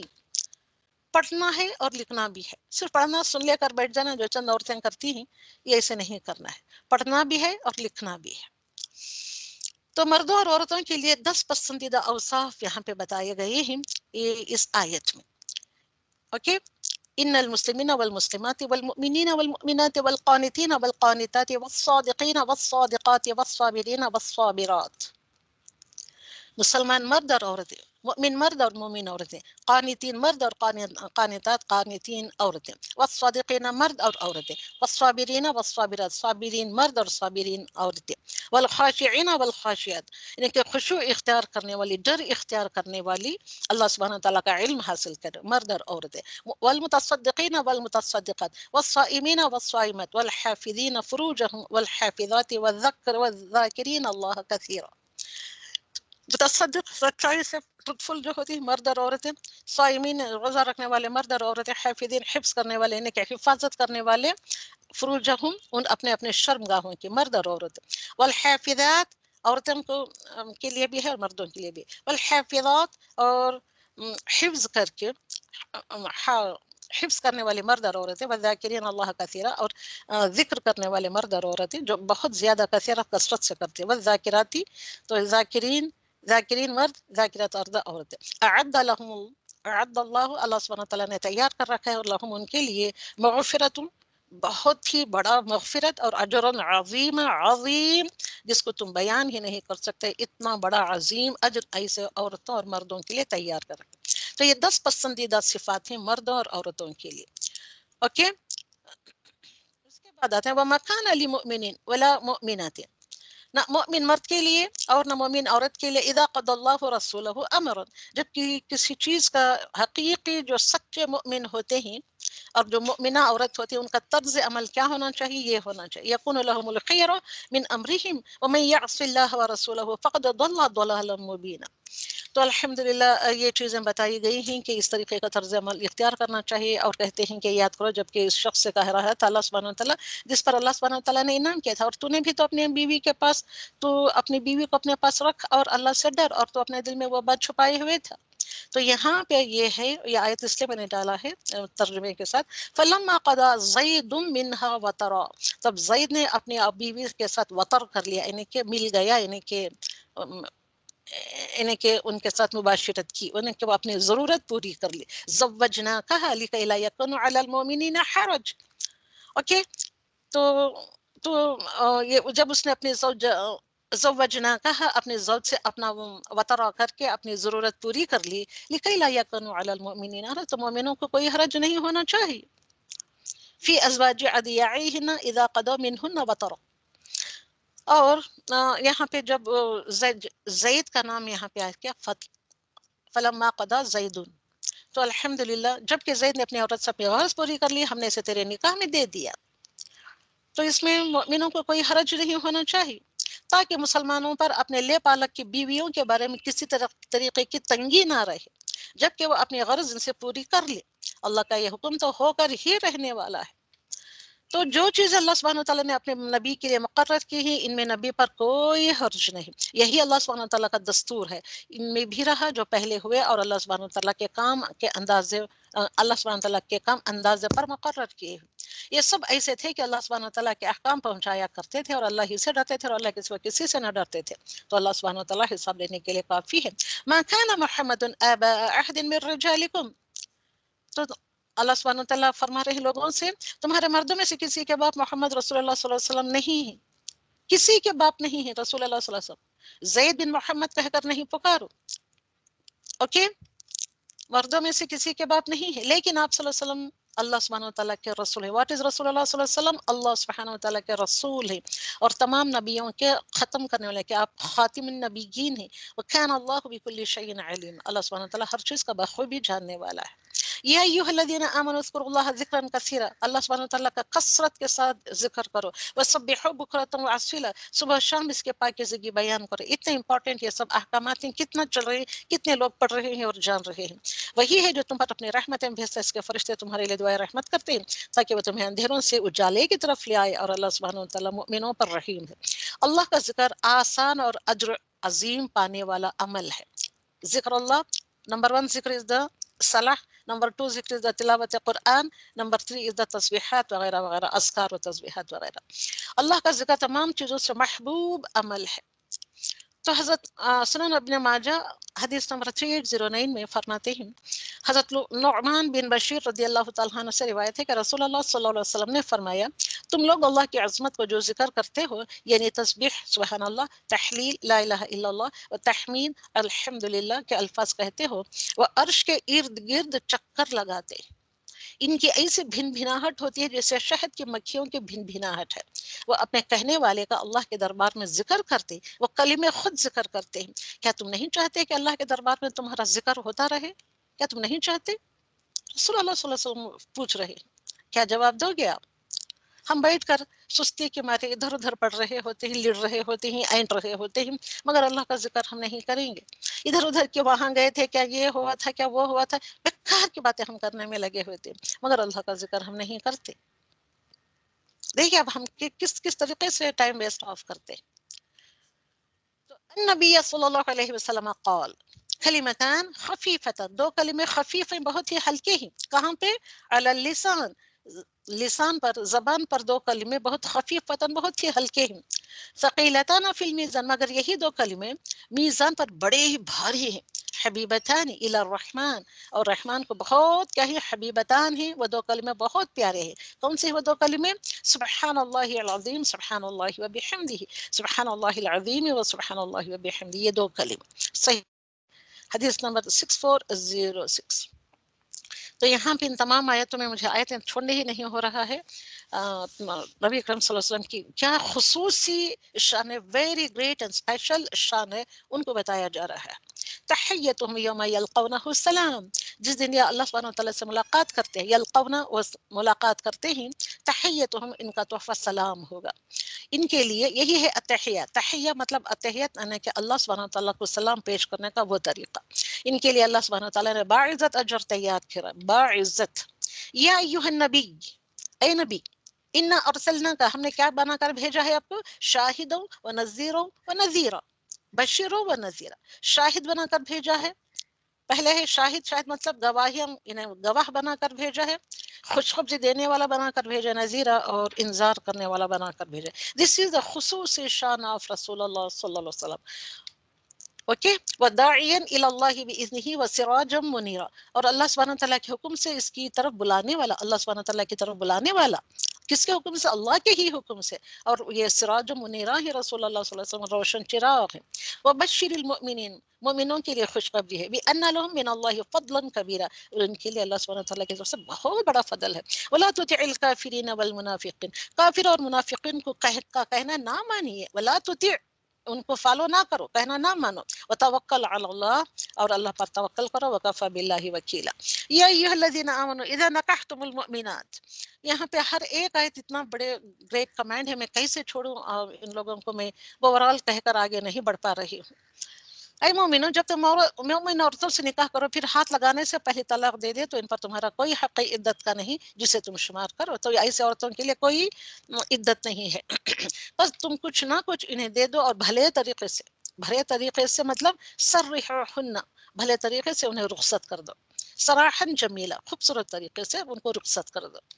اے نبی، یا ایھا النبی، ان احللنا لك ازواجك اللاتي آتيت اجورهن وما ملكت يمينك، اس سے کہہ رہی ہیں اللہ سبحانہ وتعالیٰ نے تیرے لیے تیری وہ بیویاں حلال کر دی ہیں جنہیں تو ان کے مہر دے چکا ہے، اور وہ لونڈیاں بھی جو اللہ سبحانہ وتعالیٰ نے غنیمت میں تجھے دی ہیں، اور تیرے چچا کی لڑکیاں، اور پھوپھیاں کی بیٹیاں، اور تیرے ماموں کی بیٹیاں، اور تیرے خالاؤں کی بیٹیاں بھی جنہوں نے تیرے ساتھ ہجرت کی ہے، اور با ایمان عورت جو اپنا نفس نبی کو ہبا کر دے، ایسی عورت بھی لڑکی یا عورت ہو سکتی ہے، با ایمان عورت، ناٹ دا بے ایمان، با ایمان عورت جو اپنے آپ کو اللہ رسول اللہ صلی اللہ علیہ وسلم کو ہدیہ اپنے آپ کو پیش کرے، یہ اس صورت میں کہ خود نبی بھی اس سے نکاح کرنا چاہے، صرف عورت کی خواہش ہے نکاح کرنے کے رسول اکرم صلی اللہ علیہ وسلم سے، اور رسول اکرم صلی اللہ علیہ وسلم کی خواہش نہیں ہے، ایسے کتنی عورتیں آئیں مگر رسول اکرم صلی اللہ علیہ وسلم ان کو آنکھ اٹھا کے دیکھے بغیر بھی بس ایسے ہی خوبصورتی کے ساتھ رخصت کر دیا۔ یہ خاص طور پر صرف تیرے لیے ہی ہے، اور مومنوں کے لیے نہیں، اور مومنوں کے لیے یہ بات نہیں، صرف خاص تیرے لیے ہے۔ تو بیوی اور لوڈیوں کے بارے میں احکام مقرر کر رکھے ہیں اس لیے کہ تجھ پر حرج واقع نہ ہو، اللہ سبحانہ وتعالیٰ بہت بخشنے والا، بہت رحم کرے۔ ترجی من تشاء منہن، ان میں سے جسے تو چاہے رکھ دے، اور جسے چاہے اپنے پاس رکھ لے، اور اگر تو ان میں سے بھی کسی کو اپنے پاس بلا لے جنہیں تو نے الگ کر رکھا ہے، یعنی کہ بیویوں سے کچھ نہ کچھ وجہ سے ان سے الگ علیحدگی اختیار کر لی ہے، تو ان کو بھی تو اگر رکھنا چاہے تو تجھ پر کوئی گناہ نہیں۔ اس میں اس بات کی زیادہ توقع ہے جیسے کہ حضرت سودا بنت زما کے ساتھ ہوا ہے، کہ ان عورتوں کی آنکھیں ٹھنڈی رہے اور وہ رنجیدہ نہ ہو. اوکے, اور جو کچھ بھی انہیں دے دے اس پر سب کے سب راضی ہو. اوکے, تو اس کے بعد اور عورتیں آپ کے لیے حلال نہیں. تو اتنی ہی عورتیں جتنی آج کل یہ آیت آ گئی, یہاں سے سٹاپ لگے رسول اکرم صلی اللہ علیہ وسلم کو عورتوں سے نکاح کرنے کی. اوکے, تب تک آپ کی 11 نکاح ہو چکے تھے. اس میں 2 عورتیں آپ کی زندگی میں ہی انتقال کر گئی تھی, 9 بیویاں تھیں. تو یہاں پہ سٹاپ لگ گئی, اب آپ کے لیے حلال نہیں ہے. تو یا ایھا الذین آمنوا لا تدخلوا بیوت النبی, اے ایمان والو جب تک تمہیں اجازت نہ دی جائے تم نبی کے گھروں میں نہ جایا کرو. نبی صلی اللہ علیہ وسلم اجازت دینا ہے کہ تم کو گھر میں داخل ہونے کی, اجازت ملنے تک ہم کو جانا نہیں ہے ان کے گھروں میں. تو ان کے پکنے کا, اگر وہ کھانے کو بلائے تو ان کے کھانے کے پکنے کا انتظار کرو, انتظار میں بیٹھے رہو. جب بلایا جائے تب جاؤ, اور کھا چکو تو فوراً نکل کھڑے ہو. وہاں باتوں میں مشغول نہ ہو جایا کرو. یہ ساری مسلمان مرد اور عورتوں کے لیے. نبی صلی اللہ علیہ وسلم کو تمہاری اس بات سے تکلیف ہوتی ہے جب تم بیٹھ کر باتیں کرو, کیونکہ یہ حضرت زینب سے نکاح کے بعد یہ قصہ ہوا تھا. ان کے ولیمے کے بعد سب لوگ کھا پی کر اٹھ کر چلے گئے, فوراً تب تب اٹھ کے چلے گئے. تو ایک 3 مرد ہلتے بگارتے ہوئے کہ گوسپنگ کرتے بیٹھے رہے. رسول اکرم سے بہت شرم والے تھے, وہ بولتے نہیں, بس وہ گھر کے باہر چلے گئے. پھر آ کر دیکھا تو بھی عورتیں بیٹھے تھے, اور حضرت زینب کی پوزیشن کا خیال کرے اور کس طریقے سے کونے میں دبکی چھپی ہوئی بیٹھی تھی, جبکہ یہ مرد گوسپنگ کر رہے تھے. تو جب تم نبی کی بیویوں سے کوئی چیز طلب کرو تو وہ ایک حکم ہو گیا. اس کے بعد اب آپ صلی اللہ علیہ وسلم کو تو بہت تکلیف ہوئی اس واقعے سے.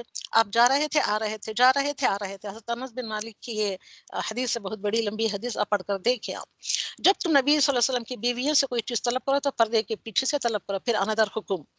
اوکے, تو نبی صلی اللہ علیہ وسلم کی بیویوں کو حکم دے دیا گیا کہ تم ان کے سامنے ڈائریکٹ آ کر وہ چیزیں نہ دو, جو بھی آ کر باہر سے مرد پوچھتا ہے تو پردے کے پیچھے سے طلب کرو, اور پردے کے پیچھے سے دو. یہ تمہارے دونوں کے لیے, دلوں کی پاکیزگی کے لیے بہت امپورٹنٹ ہے. اور نہ تمہیں یہ حلال ہے کہ آپ کے بعد کسی وقت بھی آپ کی بیویوں سے نکاح کرو. اور رسول اکرم صلی اللہ علیہ وسلم کے دنیا سے جانے کے بعد کسی بیوی, کسی مرد کے لیے حلال نہیں کہ نبی اکرم صلی اللہ علیہ وسلم کی بیوی سے نکاح کرے. تم کسی چیز کو ظاہر کرو یا مخفی رکھو, اللہ سبحانہ وتعالی ہر چیز کا بخوبی علم رکھنے والا. ان عورتوں پر کوئی گناہ نہیں کہ وہ اپنے باپوں اور اپنے بیٹوں اور بھائی اور بھتیجوں اور بھانجوں اور اپنی میل جول کی عورت اور ملکیت کے ماتحت لونڈی غلام کے سامنے ہو. اور تو اللہ سے ڈرتے رہو. اوکے, اور اللہ سبحانہ وتعالی یقیناً ہر چیز کا جاننے والا. تم کو یہاں یہ ساری چیزیں بھی بتا دی گئی. تو مسلمان عورت کے طور پر پہچانی جائے, اس لیے اس طریقے سے ہم کو رہنا ہے. یہ ہمارا کلچر ہے, اسلامی کلچر. تو اس کلچر کو ہم کو فالو کرنا ہے. جو آج جس کلچر میں ہم سانس لے رہے ہیں, دس از ناٹ آور کلچر. تو عزت پہنچانے والوں سے بچ سکے, اس لیے یہ ساری چیزیں, یہ پردے کا حکم ڈالا گیا ہے. تو اس آیت میں پردے کی آیت آ گئی. پردہ, کیونکہ پردہ عورت کے لیے حفاظت کا ذریعہ ہے. مہری مردوں سے پردہ نہیں ہے. مہری مرد ہی یہاں پہ بتایا گیا ہے اپنے باپوں اور اپنے بیٹوں, بھائیوں اور بھتیجوں اور بھانجوں, ایسی عورتوں سے. اور ہاں, آپ کے گھروں میں جو لونڈی غلام ہوتے ہیں ان کے سامنے بھی پردہ نہیں کرنا ہے. کرتے ہیں تو کرو, نہیں کریں تو بھی کوئی حرج نہیں. تو دوسروں کے گھر جانے کی شرائط بتا دی ہے. تو جسم کا پردہ دل کے تابع ہوتا ہے, تمہارے دل کے کنٹرول میں ہوتا ہے. اوکے, جسم کا پردہ بھی. پردہ کرنا دل کی پاکیزگی ہے. تم پردہ کرو گے تو your heart is so pure, تو your heart will become pure. حجاب دل کی طہارت کی علامت ہے. حجاب کیا ہے؟ دل کی تمہاری پاکیزگی کا وہ علامت ہے. وہ دل کو عمل اور کردار سے الگ کرنا ایک بہانہ ہوتا ہے. اب ہمیں یہاں کیا ہے, آج کل کی یہ کیا ہے, بات کیا ہے آج کل کے دور کی, ارے پردہ تو دل میں ہے, اسے عمل کرنا کی کیا ضرورت ہے. تو ایسا کریں گے تو تمہارا کردار سے الگ کرنے والا کام ہوتا ہے, یہ ایک بہانہ ہوتا ہے. اس کے بعد ویل فیمس آیت آ گئی ہے کہ رسول اکرم صلی اللہ علیہ وسلم پر درود السلام بھیجنا ہے. ان اللہ وملائکتہ یصلون علی النبی یا ایھا الذین آمنوا صلوا علیہ وسلموا تسلیما. تو نبی اکرم صلی اللہ علیہ وسلم پر درود بھیجنا ہے. کون کون بھیج رہا ہے؟ ان اللہ, بے شک اللہ سبحانہ وتعالی خود بھیج رہا ہے آپ صلی اللہ علیہ وسلم پر درود و سلام. و ملائکت, اور اللہ سبحانہ وتعالی کے ساتھ و ملائکت, یصلون علی النبی, یصلون, وہ بھیجتے ہیں سلامتیں علی النبی پر. یا ایھا الذین آمنوا, او پیپل who believe, صلو, بھیجو اب علیہ, upon him is referring to نبی, سلیم و تسلیمت, تم بھی اپنے سلام و تسلیمات بھیجا کرو. تو ہم کیسے بھیجتے ہیں؟ تو اللہ سبحانہ وتعالیٰ کا درود بھیجنا کیسا ہے؟ فرشتوں میں نبی کریم صلی اللہ علیہ وسلم کی تعریف کرتے ہیں. تو دس از دا درود آف اللہ سبحانہ وتعالی. ہمارا ایسا نہیں ہے درود، ہم کو تو باقاعدہ درود دیا گیا ہے، درود شریف دیا گیا ہے کہ اس طریقے سے ہی ہم کو درود بھیجنا ہے. تو اللہ کا درود ایسا ہے کہ فرشتوں کے سامنے وہ اپنے نبی کریم صلی اللہ علیہ وسلم کی تعریف کرتے ہیں. فرشتوں کا درود کیسا ہے؟ ہمارے درود کے جیسا فرشتوں کا درود نہیں ہے. فرشتوں کا درود بھیجنا ایسا ہے کہ نبی کریم صلی اللہ علیہ وسلم کے لیے برکت کی دعا کرتے ہیں. اوکے، تو ہم سب جو نماز میں پڑھتے ہیں یہ درود، اللہم صلی علی محمد وعلی آل محمد کما صلیت علی ابراہیم وعلی آل ابراہیم انک حمید مجید، الحمدللہ انک حمید مجید، اللہم بارک، اور برکتیں علی محمد، محمد صلی اللہ علیہ وسلم پر، وعلی آل محمد، اور آپ کے آل پر، آپ کے فیملی ممبرز پر، کما برکت، جیسے کہ تو نے برکت بھیجا ہے علی ابراہیم، ابراہیم علیہ السلام پر، وعلی آل ابراہیم، اور اپن دا فیملی آف ابراہیم، انک حمید مجید. تو الحمدللہ رب العالمین. ابن القیم الجوزی کے بیان کردہ درود کے فرائض ایسے ہیں کہ نمبر 1 میں نے یہاں پہ نمبر وائز ڈالا ہے، take it down, note it down, یا اپنے دل و دماغوں میں، اپنے کاپیوں میں، اپنے نوٹ بک میں نوٹ اٹ ڈاؤن. اللہ تعالیٰ کی اطاعت و فرما برداری حاصل ہوتی ہے. اوکے، درود پڑھنا فرشتوں کے عمل کے ساتھ مطابقت رکھتا ہے. کتنے بڑے آنرز مل رہے ہیں آپ صلی اللہ علیہ وسلم پر اگر درود شریف بھیجیں تو. نمبر 3 پوائنٹ یہ، اللہ سبحانہ وتعالیٰ کی جانب سے 10 رحمتیں عطا کی جاتی ہیں. یہ سب ہم سبوں کو تو اتنا تو موٹی سی بات ہم کو پتا ہے. نمبر 4 پوائنٹ یہ، ایک مرتبہ پڑھنے سے 10 درجات بلند ہوتے ہیں. ایک بار پڑھے تو آپ کے 10 درجے بلند ہو جاتے ہیں، اور نام اعمال میں 10 نیکیاں لکھی جاتی ہیں. ایک مرتبہ درود پڑھنے سے 10 گناہ مٹا دیے جاتے ہیں. درود سے آغاز کرنے سے دعا قبول ہوتی ہے. روز قیامت شفاعت رسول کی سعادت نصیب ہوتی ہے. اوکے، اور کیا کیا ہوتا ہے؟ درود گناہوں کی مغفرت کا باعث ہے. نمبر 10 پوائنٹ، درود انسان کے غم و علم کا مداوا بن جاتا ہے. کچھ پڑھو یا نہ کرو، کچھ آپ دعائیں مانگو یا نہ کرو، صرف درود شریف پڑھتے رہے تو تمہارے غم و علم کا مداوا بن جاتا ہے. تنگ دست کے لیے درود صدقہ کے قائم مقام ہے. تنگ دست جو ہوتا ہے وہ کچھ بھی، ایک پھوٹی کوڑی بھی نہیں دے سکتا، ایک چاول کا دانہ و خیرات نہیں کر سکتا، اتنا ہے اس کے پاس کچھ بھی نہیں ہے. تو اس کے لیے صدقہ کیا ہے؟ درود پڑھنا بھی ایک صدقے کا مقام رکھتا ہے. درود انسانی ضروریات پوری کرنے کا ذریعہ ہوتا ہے، اور رحمت الہی اور فرشتوں کی دعا نصیب ہوتے. تم درود کرو گے تو تمہارے حق میں کون دعا کرتے ہیں؟ فرشتے دعا کرتے ہیں. رحمت الہی آ جاتی ہے، تم کو نصیب ہوتی ہے. درود پڑھنا تزکیہ نفس کا باعث بن جاتا ہے. اوکے، موت سے پہلے بندہ کو جنت کی بشارت مل جانے کا سبب ہے. قیامت کی ہولناکیوں سے نجات مل جاتی ہے آپ کو درود شریف پڑھنے سے. مجلس میں بیٹھ کر درود پڑھنے سے پاکیزگی حاصل ہوتی ہے. روز قیامت ایسی محفل باعث حسرت نہیں ہوگی. درود پڑھنے سے فقر و فاقہ ختم ہو جاتا ہے. درود پڑھنے والے کو بخل سے نجات مل جاتی ہے. تو جو لوگ اللہ اور اس کے رسول کی ایذا دیتے ہیں، ان پر دنیا اور آخرت میں اللہ کے پھٹکار ہے، اور ان کے لیے نہایت رسوا کن عذاب ہے. جو لوگ مؤمن مردوں اور عورتوں کی ایذا تکلیفیں دیتے ہیں بغیر کسی جرم کے، ان سے سرزد ہوا ہے، وہ بڑے ہی بہتان اور صحیح گناہ کا بوجھ اٹھاتے. اے نبی، اپنی بیویوں سے اور اپنے صاحبزادیوں سے اور اپنے مسلمانوں کی عورتوں سے کہہ دو، یہ سب کو خطاب کر دیا. یا ایھا نبی قل لازواجک، زوج و بناتک، بیٹیاں، و نساء المؤمنین، مؤمنوں کی مؤمن عورتیں سے کہہ دو، قل کہہ دیجئے ان سبوں سے کہ وہ اپنے اوپر اپنی چادریں لٹکا لیا کریں. یدنین علیہن من جلابیبہن. اب یہاں آپ کیا کہیں گے؟ یہ تو یہ پردے کا حکم آ گیا، یعنی کہ آپ کو برقع اوڑھ کر ایک بڑی لمبی سی چادر میں اپنے آپ کو ڈھانک کر دینا ہے، چاہے برقعے کی شکل میں ہو مگر ڈھیلا ڈھالا ہو، جس سے آپ کا قد و قامت کا پتہ نہ چلے، ٹائٹ فٹنگ والے نہ ہو. اور جب باہر نکلا کرو تو چادروں کے پلوں ہی جو اپنے سروں کے اوپر سے نیچے سے کھینچ کر لٹکا لیا کریں. اینڈ دس از دا حجاب آف دا چہرہ. اپنے اوپر اپنی چادریں لٹکا لیا کریں. لٹکتی کب ہے؟ سر پہ ڈالیں تو وہ لٹکتی نہیں، سر کے نیچے سے کھینچ کر لٹکا لیا کرے. اس سے بہت جلد ان کی شناخت ہو جایا کرے گی، پھر نہ وہ ستائی جائیں گی. اللہ سبحانہ وتعالیٰ چاہتا ہے چہرے کے پردے کا حکم ہے. یہ جو کہتے ہیں لوگ پڑھے نہیں بغیر کہ نہیں ہے یا نہیں ہے، واللہ اعلم، واللہ اعلم. تو یہاں پہ جن کے دلوں میں بیماری ہے اور وہ لوگ جو مدینے میں غلط افواہیں اڑانے والے ہیں باز نہ آئے تو ہم آپ کو ان کی تباہی پر مسلط کر دیں گے، یہ بات بتائی گئی ہے۔ اور پھٹکار ملعونین، کن کو ملعونین کہا گیا ہے؟ اینما ثقفوا اخذوا وقتلوا تقتیلا، جہاں بھی مل جائے ایسے ملعونین ان کو پکڑیں اور خوب ٹکڑے ٹکڑے کر دیں۔ سنت اللہ فی الذین خلو من قبل، تو ان سے اگلوں میں بھی اللہ سبحانہ وتعالیٰ کا یہی دستور جاری تھا اور اللہ کے دوستوں میں ہرگز رد و بدل نہ پائے گا۔ لوگ اب سے قیامت کے بارے میں سوال کرتے ہیں، آپ کہہ دیجئے کہ اس کا علم تو اللہ ہی کو ہے، آپ کو کیا؟ خیر بہت ممکن ہے کہ قیامت کے بالکل ہی قریب ہے۔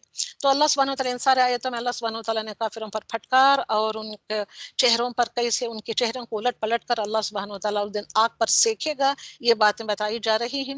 اور اس کے ساتھ اللہ سبحانہ وتعالیٰ فرماتے ہیں وقالوا ربنا انا اطعنا سادتنا كبراءنا فاضلونا السبيل، اور کہیں گے کہ ہمارے رب ہم نے اپنے سرداروں اپنے بڑوں کی مانی، ہم نے اپنے گھر کے بڑوں کی، اپنے گھر کے پیر کی مانی، ہم نے فلاں ولی کی مانی وغیرہ وغیرہ، کہیں گے جنہوں نے ہمیں راہ راست سے بھٹکا دیا۔ اس دن کہیں گے اب پروردگار تو انہیں دگنا عذاب دیتا، اور تم اس دن کہو گے کہ ایسے لوگوں کا میرے پروردگار ان کو ڈبل ٹائمز دا پنشمنٹ دے، ان پر بہت بڑی بری لعنت نازل فرما۔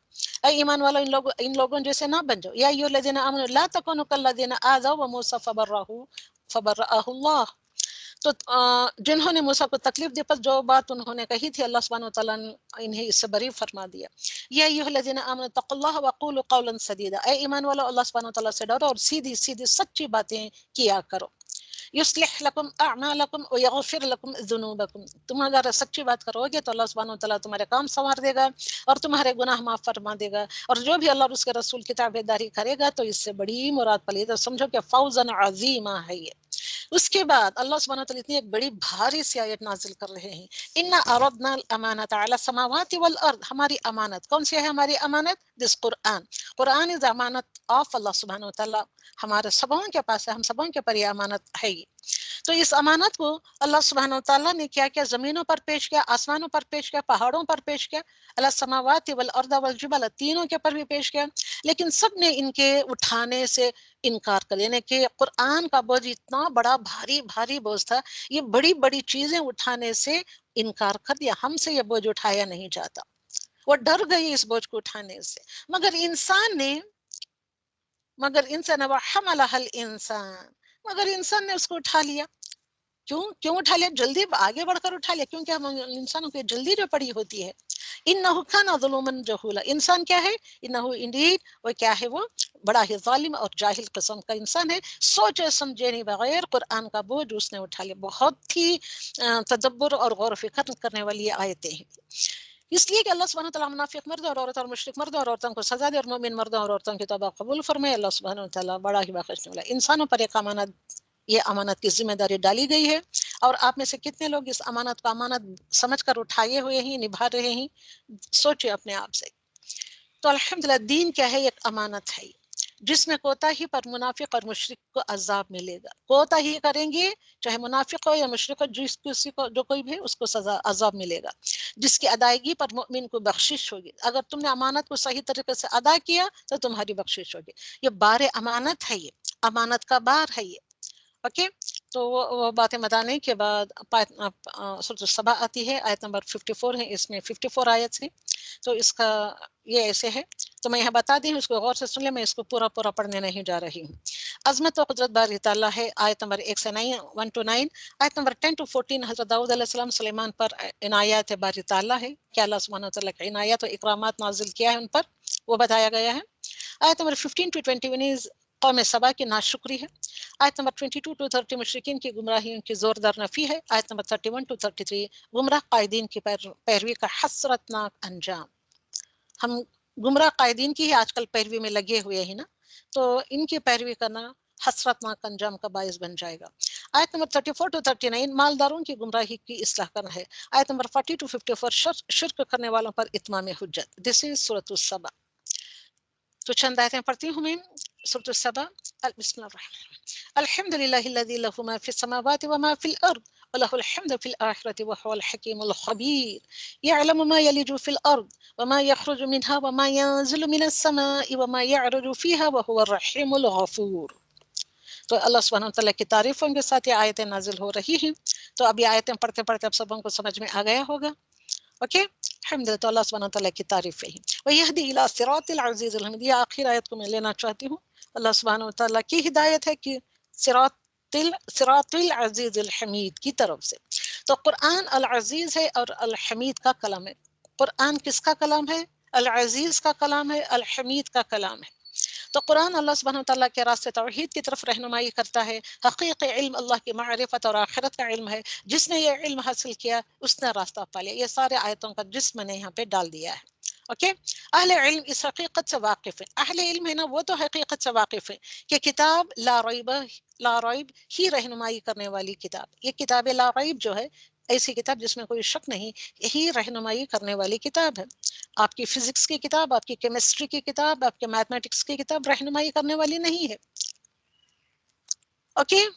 اور کافروں نے کہا کہ آؤ ہم تمہیں ایک ایسا شخص بتلائیں جو تمہیں یہ خبر پہنچا رہا ہے کہ جب تم بالکل ہی ریزہ ہو جاؤ گے تو پھر تم سے ایک نئی پیدائش میں آؤ گے. آؤ ایسے آدمی سے ہم تم کو ملاتے ہیں. یہ ایسے کہہ رہے ہیں. کیسا انسان جب بالکل ریزہ ہو جائے گا، یعنی کہ مٹی کے ذروں میں مل کر مٹی کا ذرہ بن جائے گا، تو کیسے پھر سے اللہ سبحانہ وتعالیٰ نئی پیدائش کرے گا؟ تو یہ ہم نہیں کہہ سکتے کہ خود اس نے ہی اللہ پر جھوٹ باندھ لیا. ہمیں نہیں کہتے وہ خود اللہ پر جھوٹ باندھ لیا ہے، ایسے دیوانگی ہے. بلکہ حقیقت یہ ہے کہ آخرت پر یقین نہ رکھنے والے ہی عذاب میں دور کی گمراہی میں ہوں گے. الحمدللہ رب العالمین. اگر ہم چاہیں تو انہیں زمین میں دھنسا دے، ایسے کہنے والے لوگوں کو زمین میں دھنسا دے یا ان پر آسمان کے ٹکڑے گرا دے. یقیناً اس میں پوری دلیل ہے ہر اس بندے کے لیے. تو ایسے بندے کے لیے یہ آیت از دا پروف، جو اللہ سبحانہ وتعالیٰ کے لیے جو ہر اس بندے کے لیے جو دل سے متوجہ ہوتے ہیں. تو یہاں پہ سیدنا داؤد پر اللہ سبحانہ تعالیٰ کا فضل و کرم ہے. تو اللہ سبحانہ تعالیٰ کیا فضل و کرم تھا داؤد علیہ السلام پر کہ ہم نے داؤد پر اپنا فضل کیا. اے پہاڑوں، اس کے ساتھ رغبت سے تسبیح پڑھا کرو. پہاڑوں کو حکم دے دیا کہ تم بڑے ہی رغبت کے ساتھ، فیوریٹ سمجھ کر، فیوریٹزم کے ساتھ تسبیح پڑھا کرو. اور پرندوں کو بھی یہی حکم ہے. اور ہم نے اس کے لیے لوہا نرم کر دیا. کیسے نرم کر دیا؟ ان کے ہاتھ میں لوہا پکڑتے نرم ہو جاتا تھا؟ نہیں.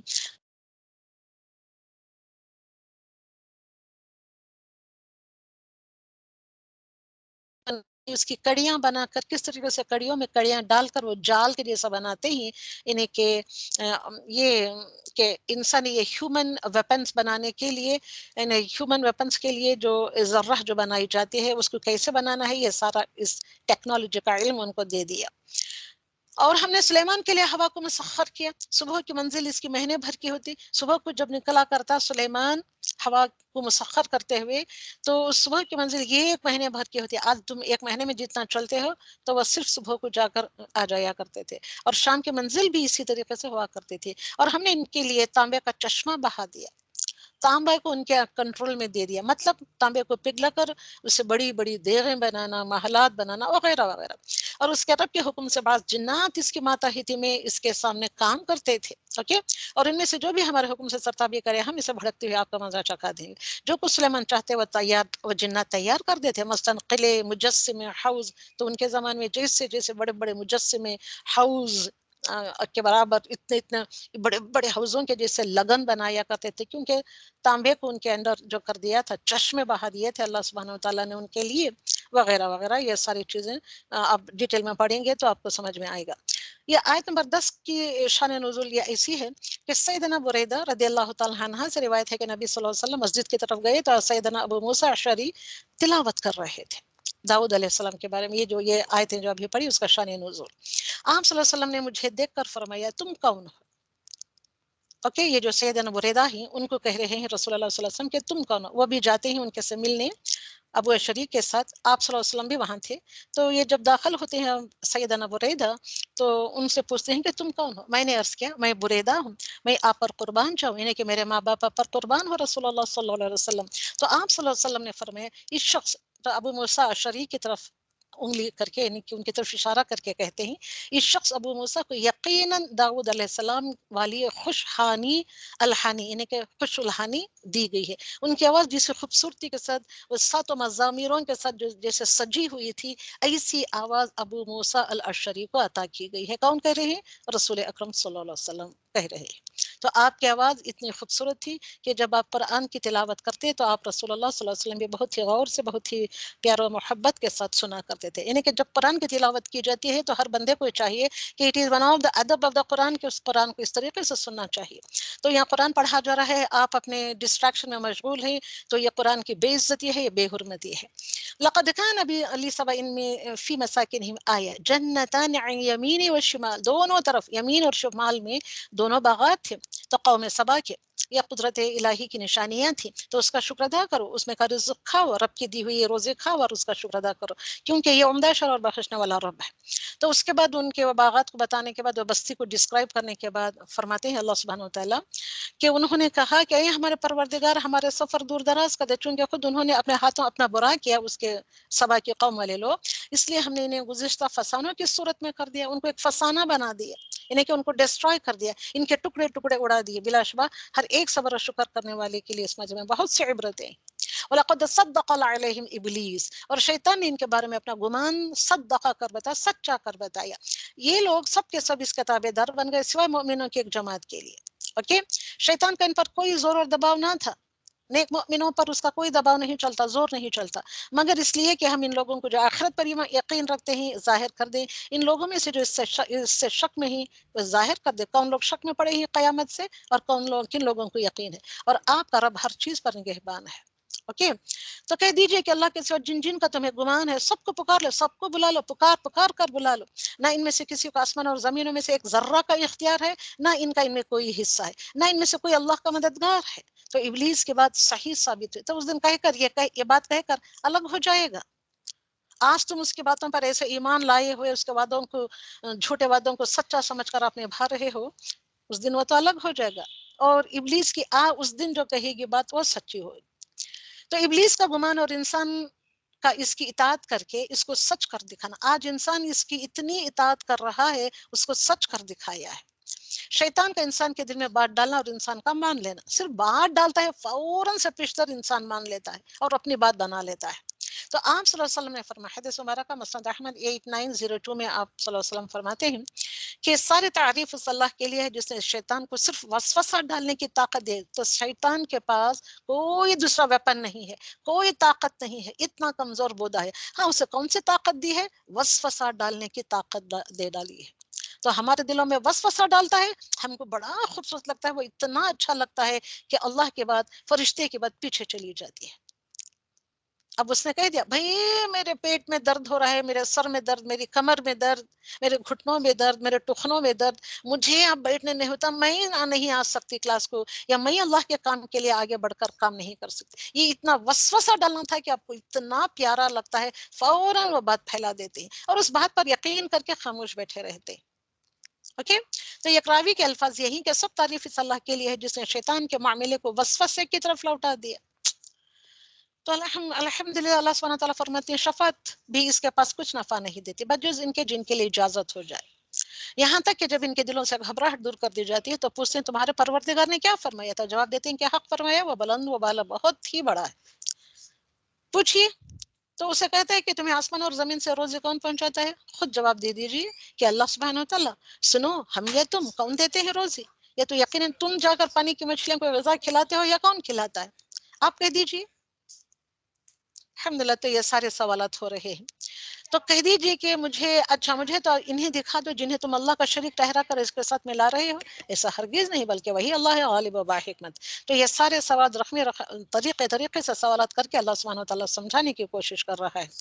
تو صرف یہ بات بتائی جا رہی ہے کہ انہیں صرف ان کے کرے کرائے اعمال کا بدلہ دیا جائے گا. تو الحمدللہ رب العالمین آیت نمبر 32، 35، 36، 37 میں کیا فرما رہے ہیں کہ تمہارے مال اور اولاد ایسے نہیں کہ تمہیں ہمارے پاس مرتبوں سے قریب کر دیں. ہاں، جو ایمان لائیں اور نیک عمل کریں ان کے لیے ان کے اعمال کا دوہرا اجر ہے. اوکے، تو یہاں اتنی امپورٹنٹ باتیں بتا دی گئی ہیں، مگر ہم ہیں کہ ان ساری باتوں پر کان دھرتے نہیں ہیں. تو سورۃ السبا آیت نمبر 35 کے بارے میں یہ حدیث مبارکہ ہے. دیکھیے اصحاب اکرام کس طریقے سے آیتوں کے اوپر عمل کیا کرتے ہیں، اور ہم کیسے ہیں کہ ہم کو ان باتوں کا پتہ بھی نہیں ہے. ہرقل، انہیں کہ ہیراکلیس، انہیں ہیراکلیس جو ہوتا ہے یہ دا ایمپرر آف دا روم، اس نے کہا کہ جب کہ اس نے ابو سفیان سے ان کی جاہلیت کی حالت میں نبی کریم صلی اللہ علیہ وسلم کی نسبت کے بارے میں دریافت کیا.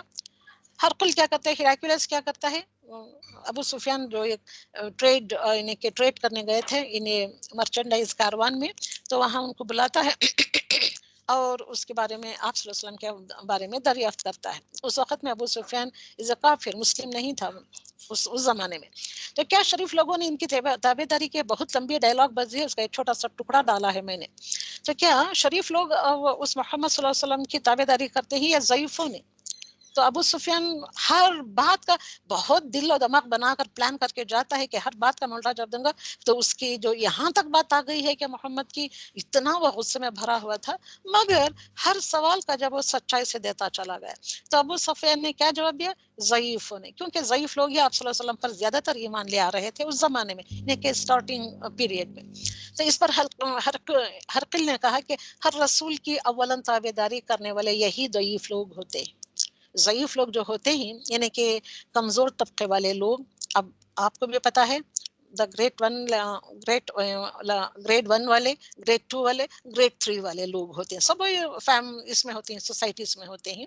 تو گریڈ 3 والے لوگ زیادہ تر رسول اکرم صلی اللہ علیہ وسلم کے پر اولاً اسٹارٹنگ میں یہی لوگ رسول اللہ پر ایمان لانے والے. تو یہ بھی کہتا ہے کیونکہ عیسیٰ علیہ السلام کے ساتھ بھی ایسے ہی ہوا.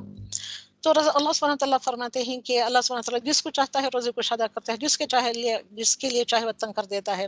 اور اللہ سبحانہ تعالیٰ کے راہ میں تم جو کچھ بھی خرچ کرتے ہو اس کا پورا پورا بدلہ دے گا اللہ سبحانہ تعالیٰ. تو وما انفقتم من شيء فهو يخلفه. اوکے، خرچ کرنے سے ان کا متبادل ملنا ہوتا ہے. اگر تم یہاں ایک پیسہ خرچ کرو گے تو تم کو شاید 1000 روپیز مل جائے. اوکے، اس کا متبادل اللہ سبحانہ وتعالیٰ تم کو عطا کرتا ہے.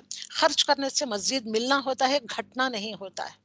اگر آپ نے ایک نیا جوڑا کپڑا دے دیا تمہاری پسندیدہ جوڑوں میں سے، تو اللہ سبحانہ وتعالیٰ شاید تم کو ایک کے بدلے 10 کپڑے جوڑے اور دے دے گا.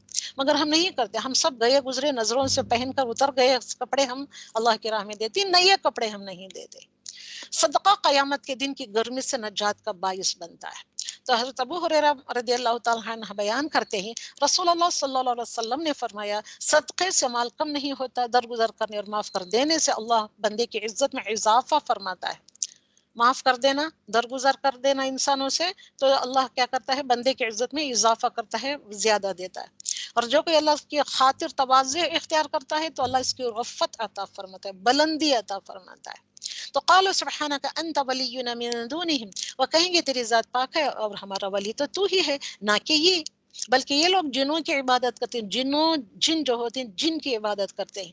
ان میں سے اکثر لوگوں کا انہی پر ایمان ہے. تو جب بھی ان کے سامنے ہماری آیتیں پڑھی جاتی ہیں تو کہتے ہیں کہ یہ ایسا شخص ہے جو تمہیں تمہارے باپ دادا کے معبودوں سے روک دینا چاہتا ہے. کیا ایسے تھا؟ نہیں تھا، مگر یہ لوگ سمجھتے نہیں تھے. تو یہاں اللہ سبحانہ وتعالیٰ فرماتے ہیں کہ کس طریقے سے انہوں نے رسولوں کو جھٹلایا وغیرہ وغیرہ.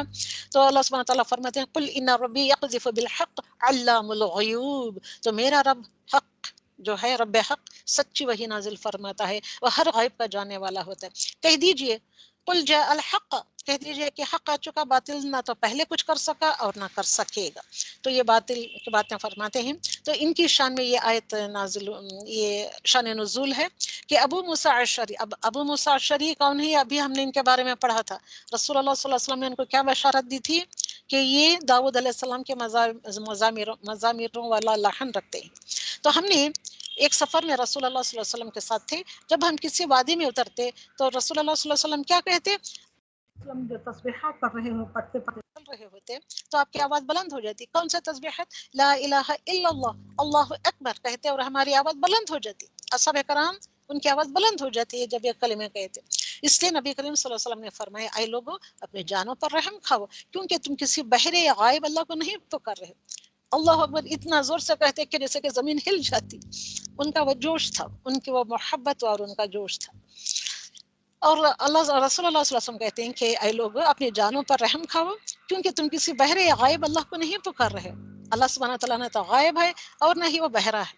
اوکے، تم دل ہی دل میں بھی پکارو تو وہ اس کو سنتا ہے، وہ تو تمہارے ساتھ ہی ہے، بے شک وہ سننے والا اور تم سے بہت قریب ہے، برکتوں والا اس کا نام اور اس کی عظمت بہت بلند و بالا ہے، رضی اللہ تعالیٰ عنہم اجمعین۔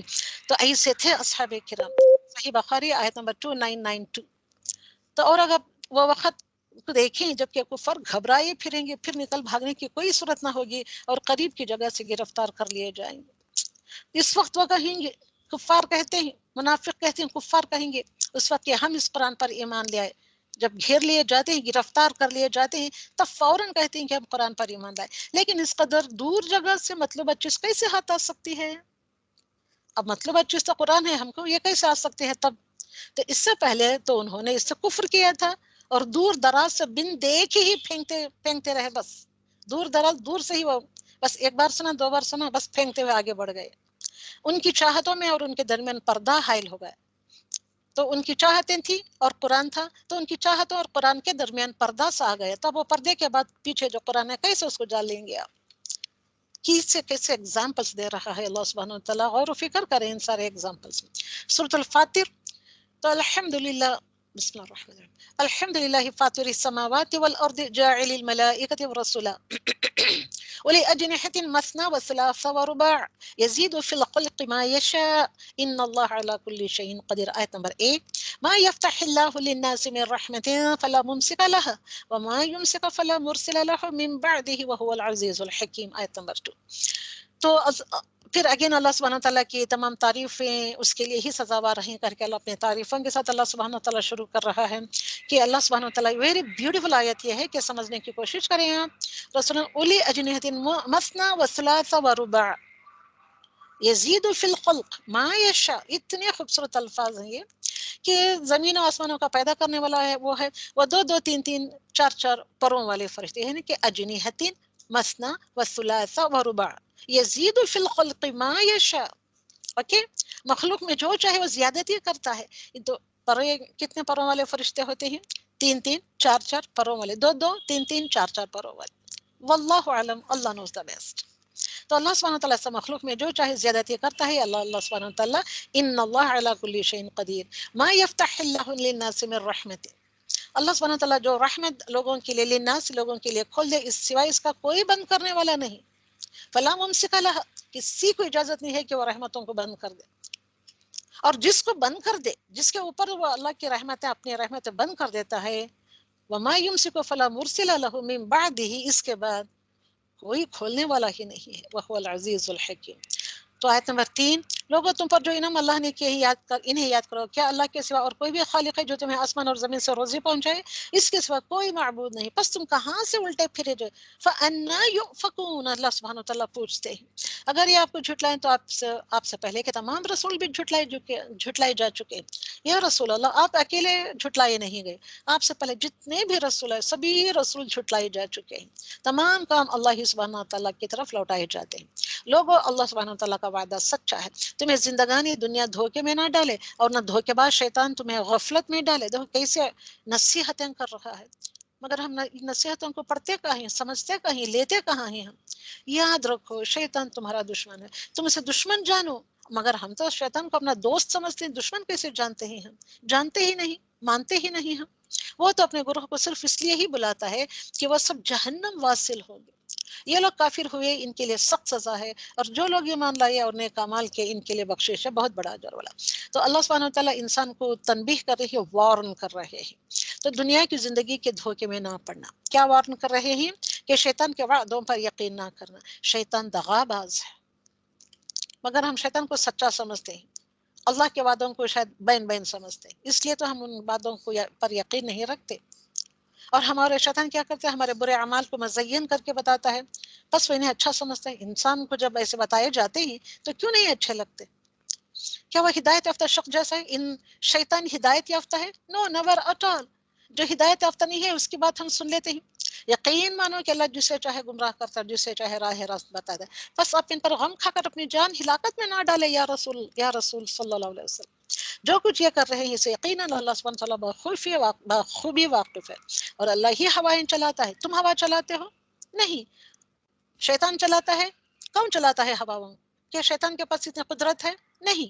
جو بادلوں کو اٹھاتی ہیں وہ ہوائیں، پھر ہم بادلوں کو خشک زمین کی طرف لے جاتے ہیں اور اسے زمین کو اس کی موت کے بعد زندہ کر دیتے ہیں، اس طرح دوبارہ تمہارا جینا ہوتا ہے۔ جو شخص عزت حاصل کرنا چاہتا ہو تو اللہ سبحانہ وتعالیٰ ہی کی ساری عزت ہے۔ فَلِلَّهِ عزت للہ جميعا، عزت للہ جميعا، ساری کی ساری عزت اللہ سبحانہ وتعالیٰ کے لیے۔ ہم روتے ہیں عزت پانے کے لیے، کیا کچھ پاپڑ بیلتے ہیں تو ہم کو عزت نہیں ملتی، الٹا رسوائی ملتی ہے، بدنامی ملتی ہے، برائی ملتی ہے۔ عزت کس کے لیے ہے؟ اللہ سبحانہ وتعالیٰ کی، جس کو وہ چاہتا ہے عزت دیتا ہے، جس کو وہ چاہتا ہے ذلت عطا کرتا ہے۔ اب یہ غور سے سنیں یہ آیت، تمام تب ستھرے کلمات، کلمت الطیبات اسی کی طرف چڑھتے ہیں، تمہارا ایک ایک کلمہ طیب اس کی طرف اوپر چڑھتا ہے۔ کیسے چڑھتا ہے؟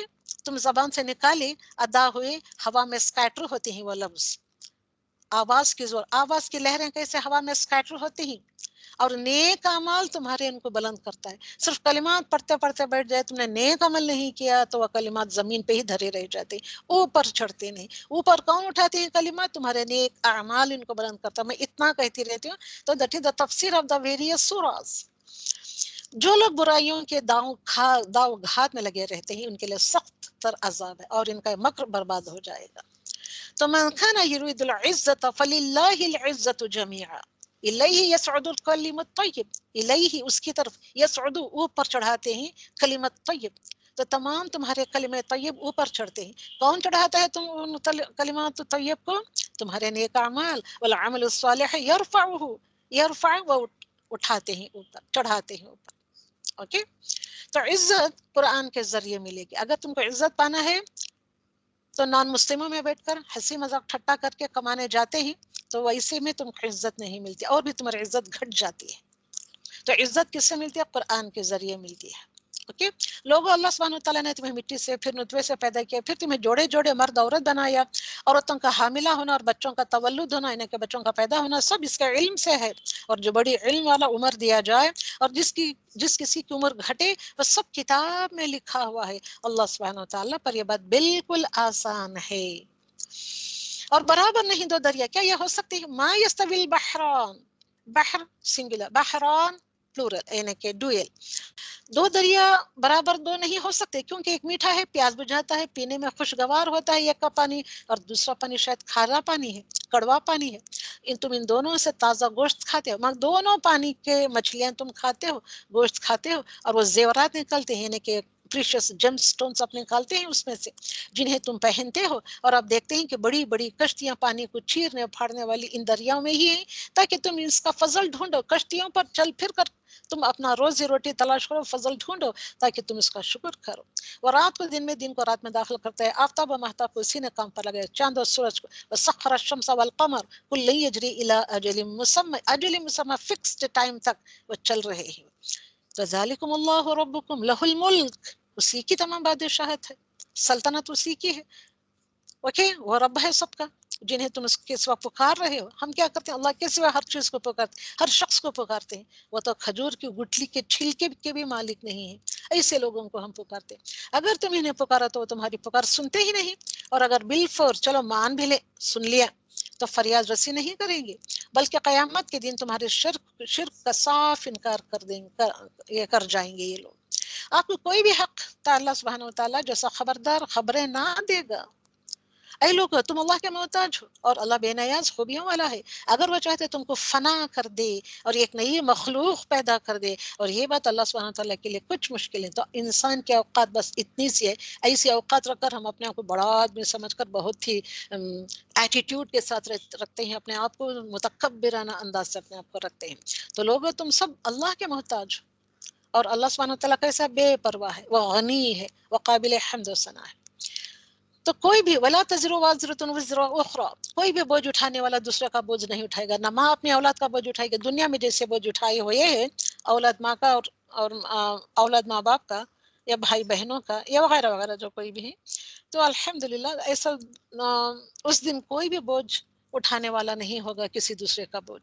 اگر کوئی گراں بار دوسرے کو اپنا بوجھ اٹھانے کے لیے بلائے گا، بھائی میرے بوجھ، میرے گناہوں کے بوجھ بہت بڑے ہیں، یہ میری نیکیوں کا پوٹلا بڑا ہو گیا ہے، کم ہیلپ می، کمان یار، کم ہیلپ می کر کے بلائیں گے، تو اس میں سے کچھ بھی نہ اٹھائے گا، نہ گناہوں کا بوجھ، نہ نیکیوں کا بوجھ۔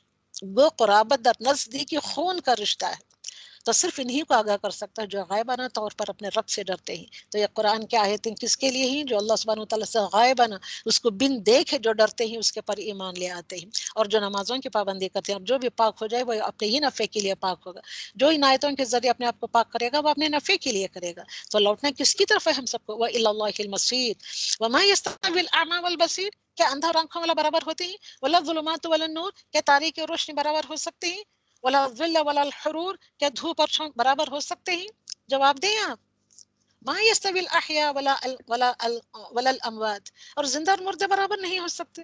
اللہ سبحانہ وتعالیٰ جس کو چاہتا ہے سنا دیتا ہے، اور آپ ان لوگوں کو نہیں سنا سکتے جو قبروں میں ہیں. اب اور اس سے بڑا پروف کیا ہونا چاہیے آپ لوگوں کو کہ جو قبروں میں ہی وہ سن نہیں سکتے، مگر ہم قبروں کے پاس جا کر اولیاء اللہ سے بھیک مانگتے پھرتے کہ آپ میرے سفارشی بن جاؤ، آپ میری دعاؤں کو پورا کرو، سنو. جبکہ پکارنا ہم کو صرف اللہ سبحانہ وتعالیٰ کو ہے. اور آپ ان انت الا نذیر، آپ صلی اللہ علیہ وسلم کیا ہی صرف ڈرانے والے ہیں. ہم نے ہی آپ کو حق دے کر خوشخبری سنانے والا اور ڈر سنانے والا بنا کر بھیجا ہے. انا ارسلناک بالحق بشیرا ونذیرا وان من امة الا خلا فيها نذیر. اوکے.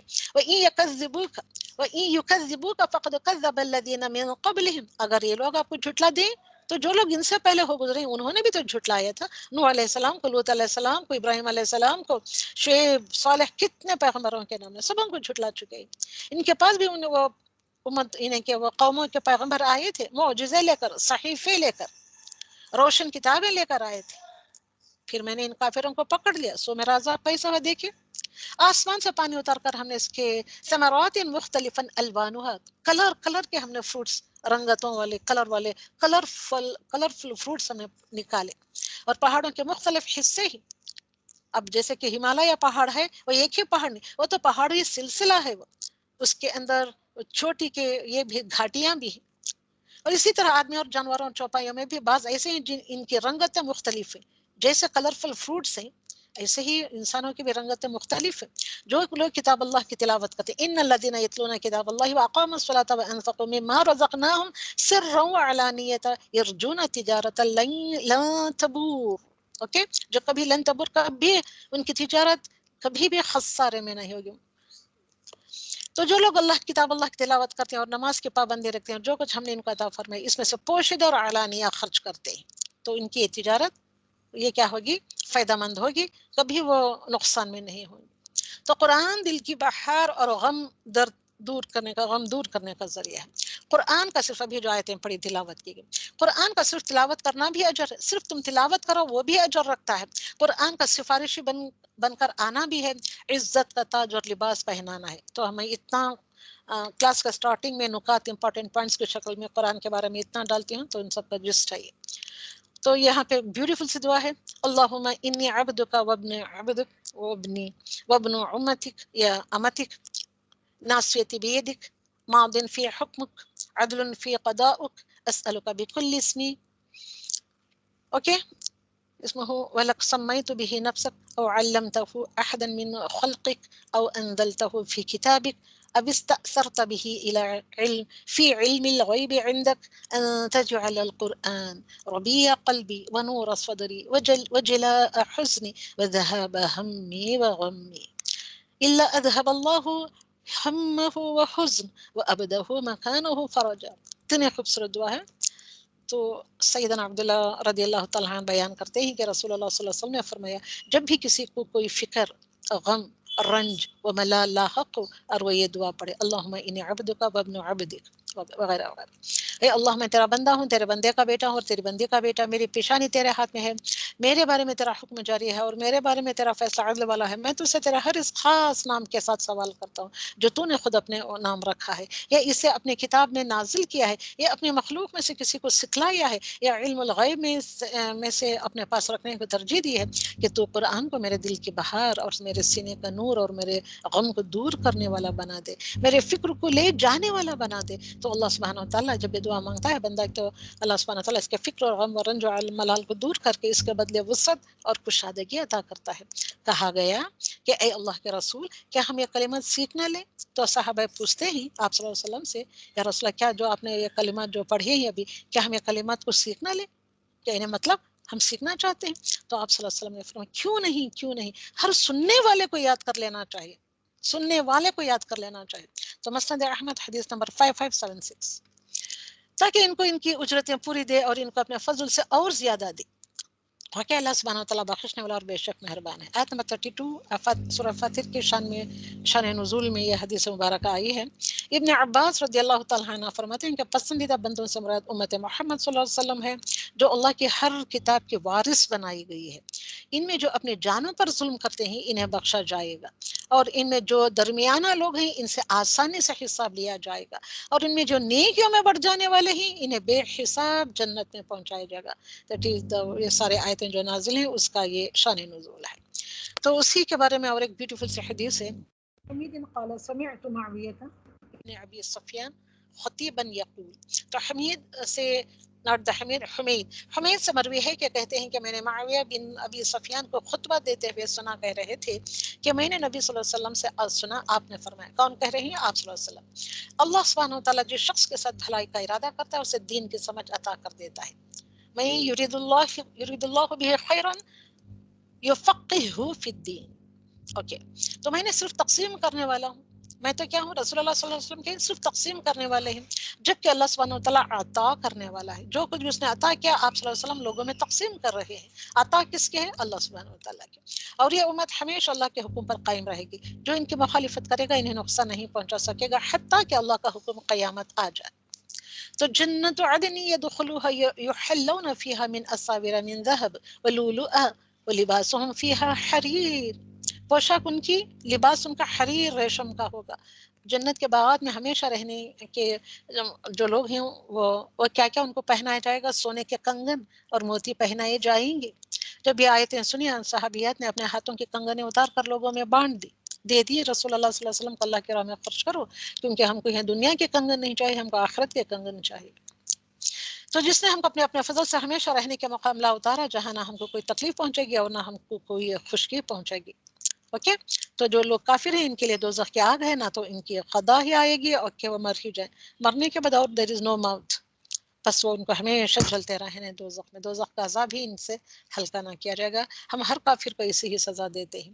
تو اللہ سبحانہ وتعالیٰ فرماتے ہیں آیت نمبر 37 to 41 میں 40 تک سمجھاتے ہیں کہ یہ جو لوگ ہیں، یعنی کہ جو لوگ ہیں کہ مجھ کو یہ بتلاؤ کہ انہوں نے زمین میں کون سا جز بنایا ہے، یا ان کا آسمانوں میں کچھ ساجھا ہے، کچھ حصہ ہے لوگوں کا آسمانوں کے بنانے میں یا زمین کے بنانے میں، یا ہم نے ان کو کوئی کتاب دی ہے کہ اس کی دلیل پر قائم ہو، بلکہ یہ ظالم ایک دوسرے سے نرے دھوکے کی باتوں کا وعدہ کرتے آ رہے ہیں.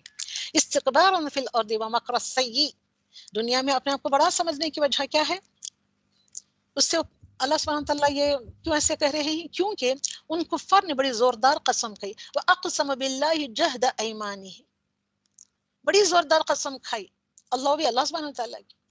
جہد ایمانہم، ایمان مطلب قسم کھائی. ان کے پاس کوئی ڈرانے والا آئے تو وہ ہر ایک امت سے زیادہ ہدایت قبول کرنے والے ہو جائے. بڑی بڑی قسمیں کہتے ہیں اگر ہمارے پاس ہدایت دینے والا کوئی آ جائے تو ہم اس کے باتوں کو ایسے لیں گے کہ ہم سے بڑی ہدایت لینے والا جیسے کہ کوئی نہ ہو. پھر جب ان کے پاس ایک پیغمبر آئے تو بس ان کی نفرت ہی میں اضافہ ہوا، وہ اس پیغمبر کی بات نہیں مانے. تو دنیا میں کیوں ایسے کیا یہ لوگ؟ کیونکہ دنیا میں یہ اپنے آپ کو بڑا سمجھنے کی وجہ سے انہوں نے ایسے کیا، ان کی بری تدبیروں کی وجہ سے. اور بری تدبیروں کا وبال ان تدبیر والوں ہی پر پڑتا ہے. سو کیا یہ اس دستور کے منتظر ہیں جو اگلے لوگوں کے ساتھ ہوتا رہا ہے؟ یہ سنت اللہ تبدیلا. سو آپ اللہ سبحانہ تعالیٰ کے دستور کو کبھی بدلتا ہوا نہ پائیں گے، اور آپ اللہ سبحانہ تعالیٰ کے دستور کو کبھی منتقل ہوتا ہوا بھی نہ پائیں گے. آپ اولم یسیروا فی الارض، کہ تم لوگ زمین میں چلے پھرے نہیں؟ فینظروا کیف کان عاقبۃ الذین من قبلہم، تاکہ تم اس میں دیکھتے بھالتے کہ آپ سے پہلے لوگوں کا کیا حال ہوا، کیا انجام ہوا ان کا. حالانکہ وہ قوت میں ان سے بڑے ہوئے تھے، اور اللہ ایسا نہیں ہے کہ کوئی چیز اس کو ہرا دے، نہ آسمانوں میں اور نہ زمین میں. اللہ سبحانہ تعالیٰ کو ہرانے والا کوئی نہیں ہے، وہ بڑے علم والا، بڑی قوت والا ہے. وَلَوْ يُؤَاخِذُ اللَّهَ النَّاسَ، اور اگر اللہ سبحانہ تعالیٰ لوگوں پر ان کے عمل بما کسب، ان کے اعمال کی وجہ سے، کسب جو انہوں نے کیا اس کی وجہ سے داروگیر فرمانے لگے، تو روئے زمین پر ایک جاندار کو نہ چھوڑتا. لیکن اللہ سبحانہ تعالیٰ ان کو ایک میعاد معین تک مہلت دے رہا ہے. سو جب ان کی وہ میعاد، ان کا میعاد مطلب ان کا ٹائم، مقررہ ٹائم پہنچے گا، اللہ سبحانہ تعالیٰ اپنے بندوں کو آپ دیکھ لیں گے. تو یہاں پہ ان تمام آیتوں کے عوض میں ایک بیوٹیفل سی دعا حضرت سعد بن ابی وقاص اور عبداللہ بن جہش کی ہے کہ you can find all these things in the books of سیرہ. حضرت عبداللہ بن جحش رضی اللہ تعالیٰ عنہ نے غزوہ احد میں حضرت سعد بن ابی وقاص سے کہا کہ اے سعد آؤ مل کر دعا کریں. تو دیکھیے مل جل کر ایک محفل میں بیٹھ کر ایک دوسرے کے ساتھ مل کر دعا کرنا کیسے ہے. کوئی ایک دعا کرتا ہے تو دوسرا آمین کہتا ہے، دوسرا آمین کہنے والا جب دعا کرتا ہے تو پہلا جو دعا کرنے والا ہے وہ آمین کہتا ہے. ایسے مل جل کر دعا کرنے کی کیا عز و قدر و قیمت ہے. مگر ہم اکیلے اپنے گھروں میں ایسے بیٹھ کر رہتے ہیں، نہ وہاں کوئی آپ کی دعا پر آمین کہنے والا ہوگا کہ آپ کی دعا جلد سے جلد قبول ہو جائے. تو ہر شخص، آپ یہ کہتے ہیں یہ مل بیٹھ کر ہر شخص اپنی ضرورت کے موافق دعا کرے. تمہاری کیا ضرورت ہے، تم دعا کرو تو میں آمین کہوں گا. میری جو دعا ہے، میری جو حسب ضرورت دعا ہے، میں وہ دعا کروں گا تو تم کو آمین کہنا ہے، تو دوسرا آمین کہے کہ یہ قبول ہونے کے زیادہ قریب ہے. یہ میں نہیں کہہ رہی ہوں کہ دس از اے حدیث. اوکے، دونوں حضرات نے ایک کونے میں جا کر دعا فرمی. کون سا ٹائم تھا؟ جنگ احد کا. دیکھیے، اول حضرت سعد نے دعا کی رضی اللہ تعالیٰ عنہ. کون؟ سعد بن ابی وقاص نے دعا کی، یا اللہ جب کل کو لڑائی ہو تو میرے مقابلے میں ایک بڑے بہادر کو مقرر فرما جو سخت حملہ والا ہو. وہ مجھ پر سخت حملہ کرے اور میں اس پر زوردار حملہ کروں. تو یہ تھی ان کی جنگی ٹیکٹس، اس طریقے کا وہ جنگ کرنا چاہ رہے تھے. ان کے خواہشات دیکھیے، ان کی دعائیں دیکھیے. پھر مجھے اس پر فتح نصیب فرما، اور فتح چاہ رہے ہیں، وکٹری چاہ رہے ہیں اس پر، تو میں اس کو تیرے راستے میں قتل کر دوں، اس کافر کو میں تیرے راستے میں قتل کروں. تو حضرت عبداللہ نے آمین کہی. یہ دعا جب کرتے ہیں تو عبداللہ بن جہش کیا کرتے ہیں؟ دعا آمین کہی. اب اس کے بعد اوکے، ان دونوں کی دعا دیکھیے. اور اس کے بعد حضرت عبداللہ نے دعا کی. کیا دعا ہے عبداللہ کی؟ یہ غور سے سنیں. اے اللہ کل کو میدان میں ایک بہادر سے مقابلہ ہو، میرا بھی مقابلہ ایک بہادر سے ہو جو سخت حملہ والا ہو، جو سخت سے سخت حملہ کرے. ایسے بہادر سے میرا مقابلہ کرا، میں اس پر شدت سے حملہ کروں، وہ بھی مجھ پر زور سے حملہ کرے، اور پھر وہ مجھے قتل کر دے، پھر میرے ناک کان آنکھ کاٹ ڈالے، انہیں کہ مسئلہ کرے، لاش کا مسئلہ جو کیا جاتا ہے کاٹ ڈالے. پھر قیامت میں جب تیرے حضور پیشی ہو تو تو کہے، اے اللہ تو کہے، عبداللہ تیرے ناک کان کیوں کاٹے گئے؟ تو میں عرض کروں گا، حالانکہ اللہ سبحانہ تعالیٰ کو سب کچھ پتا ہے، پھر بھی یہ سوال جواب کے لیے پوچھا جا رہا ہے فار دا نیم سے، تاکہ لوگوں کو پتا چلے، معلوم ہو. تو میں کیا عرض کروں گا؟ عبداللہ بن جہش کہہ رہے ہیں کہ میں عرض کروں گا، یا اللہ تیرے اور تیرے حضور رسول اللہ صلی اللہ علیہ وسلم کے راستے میں کاٹے گئے یہ میرے ناک اور کان. پھر تو کہے کہ سچ ہے. تو پھر اللہ سبحانہ تعالیٰ کیا کہے؟ سچ ہے، میرے ہی راستے میں کاٹے گئے. حضرت سعد نے آمین کہی. اوکے، دونوں کی دعائیں دیکھیے، دونوں بھی سخت حملہ آور کا حملہ چاہ رہے ہیں. ایک کی دعا کیسے ہے اور دوسرے کی دعا کیسے ہے. تو دوسرے دن اب کیا دیکھو کہ جنگ احد میں کون شہید ہوا؟ سعد بن ابی وقاص یا عبداللہ بن جہش. دوسرے دن لڑائی ہوئی اور دونوں حضرات کی دعائیں اسی وقت قبول ہو گئی. یہ ہے ایک دوسرے کی دعائیں محفلوں میں بیٹھ کر مانگنا، ایک دوسرے کی دعا پر آمین کہنا. جس طرح مانگی تھی بھائی یہ نہ ویسے ہی ہوا. سعد کہتے ہیں رضی اللہ تعالیٰ عنہ کہ عبداللہ بن جہش کی دعا میری دعا سے بہتر تھی، کیونکہ انہوں نے ان کو قتل کرنے کی جو دعا مانگی تھی تو میری دعا سے بہتر تھی. میں نے شام کو دیکھا کہ ان کے ناک کان ایک تاگے میں پروئے ہوئے. احد کی لڑائی میں ان کی تلوار بھی ٹوٹ گئی. عبداللہ بن جہش کی تلوار ٹوٹ گئی کہ ہم سیرہ کی کتابوں میں اتنا پڑھتے ہیں. تو حضور صلی اللہ علیہ وسلم نے ان کو ایک ٹہنی عطا فرمائی، پیڑ کی ایک ٹہنی، پیڑ کی ایک لکڑی عطا فرمائی جو ان کے ہاتھ میں جا کر تلوار بن گئی. اور یہ معجزہ بھی ہم نے الحمدللہ پڑھا. اور عرصے تک بعد میں رہی. وہ لکڑی کا ٹکڑا کتنے میں فروخت ہوا؟ بعد میں وہ فروخت کرتے ہیں تو 200 دینار کو فروخت ہوئی. دینار کیا ہے؟ سونے کے ایک سکے کا نام ہے. حکایت صحابہ باب نمبر 7. اوکے، تو کس طرح سے عبداللہ بن جہش کی دعا قبول ہوئی. اوکے، تو الحمدللہ. تو یہ تھی ان لوگوں کی دعائیں، تو ہم کو بھی دعائیں اس طریقے سے مانگنا ہے، کرنا ہے. اس کے بعد وہاں پہ الحمدللہ ہم نے سورۃ الفاتر ختم کی. اب ہم سورہ یاسین شروع کرتے ہیں. چلیے الحمدللہ ہم سورہ یاسین کی طرف آ گئے. یاسین، بسم اللہ الرحمن الرحیم. یاسین والقرآن الحکیم انک لمن المرسلین علی صراط مستقیم تنزیل العزیز الرحیم لتنذر قوما ما انذر آباؤهم فهم غافلون. تو آیت نمبر 126 یاسین حروف المقطعات، ان کی میننگ اللہ سبحانہ وتعالیٰ اور اس کے رسول بہتر جانتے ہیں. والقرآن الحکیم، واہ ہیئر اٹ از واو قسمیہ، قسم ہے قرآن الحکیم کی. انک لمن المرسلین، بے شک آپ صلی اللہ علیہ وسلم، انک انڈیڈ یو او رسول صلی اللہ علیہ وسلم، لمن المرسلین، مرسلین میں سے تھے، پیغمبروں میں سے تھے آپ. علی صراط مستقیم، وہ کس پر تھے؟ سیدھے راستے پر تھے. تنزیل العزیز الرحیم، اور یہ عزیز الرحیم کی طرف سے نازل کیا گیا ہے. لتنذر، لی مطلب تاکہ، تنذر انذار کرے، ڈرائے، قومن ایسی قوم کو جن کے باپ دادا انہیں ڈرائے گئے تھے. سو اسی وجہ سے فہم غافلون، وہ غافل ہیں. اوکے، ان میں سے اکثر لوگوں پر یہ بات ثابت ہو چکی ہے، سو یہ لوگ ایمان نہ لائیں گے. سورہ یاسین میں نے پچھلے سال ہی شاید کیا تھا، پچھلے سال کیا تھا. اگر وہ تو شاید الحمدللہ شاید اس میں ہوں گے، وہ بیانات سب اس میں ہوں گے. کون سے اس میں وہ کیا کہتے ہیں، ٹیلی گرام چینل پر ہوں گے شاید، وہاں سنیں آپ اگر آپ ڈیٹیل میں چاہتے ہیں. تو میں یہاں تو اتنا ڈیٹیل میں نہیں کرا رہی ہوں، میں تو بھاگ رہی ہوں. جیسے کہ ہم نے ان کی گردنوں میں توق ڈال دیے ہیں، پھر وہ ٹھڈیوں تک ہیں. وہ توق کہاں تک ہیں؟ گردنوں سے لے کر ٹھڈیوں تک آ گئے ہیں، جس سے ان کے سر اوپر کو الٹ گئے ہیں، سر اوپر کو ایسے الٹ گئے ہیں.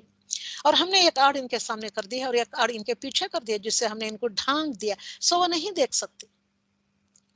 اور آپ ان کو ڈرائیں یا نہ ڈرائیں، دونوں برابر ہیں. انذرتہم ام لم تنذرہم لا یؤمنون، دونوں برابر، سواء علیہم، دونوں برابر ہیں ان کے لیے، یہ ایمان نہیں لائیں گے. اب مسلمان ہی کئی سارے عورتیں آتی ہیں، ایک دو کلاس سن کر بھاگ جاتی ہیں یا پلٹ کر نہیں دیکھتی، تو آپ ان کو انذار کرو یا نہ کرو، یہ دونوں برابر ہوتے.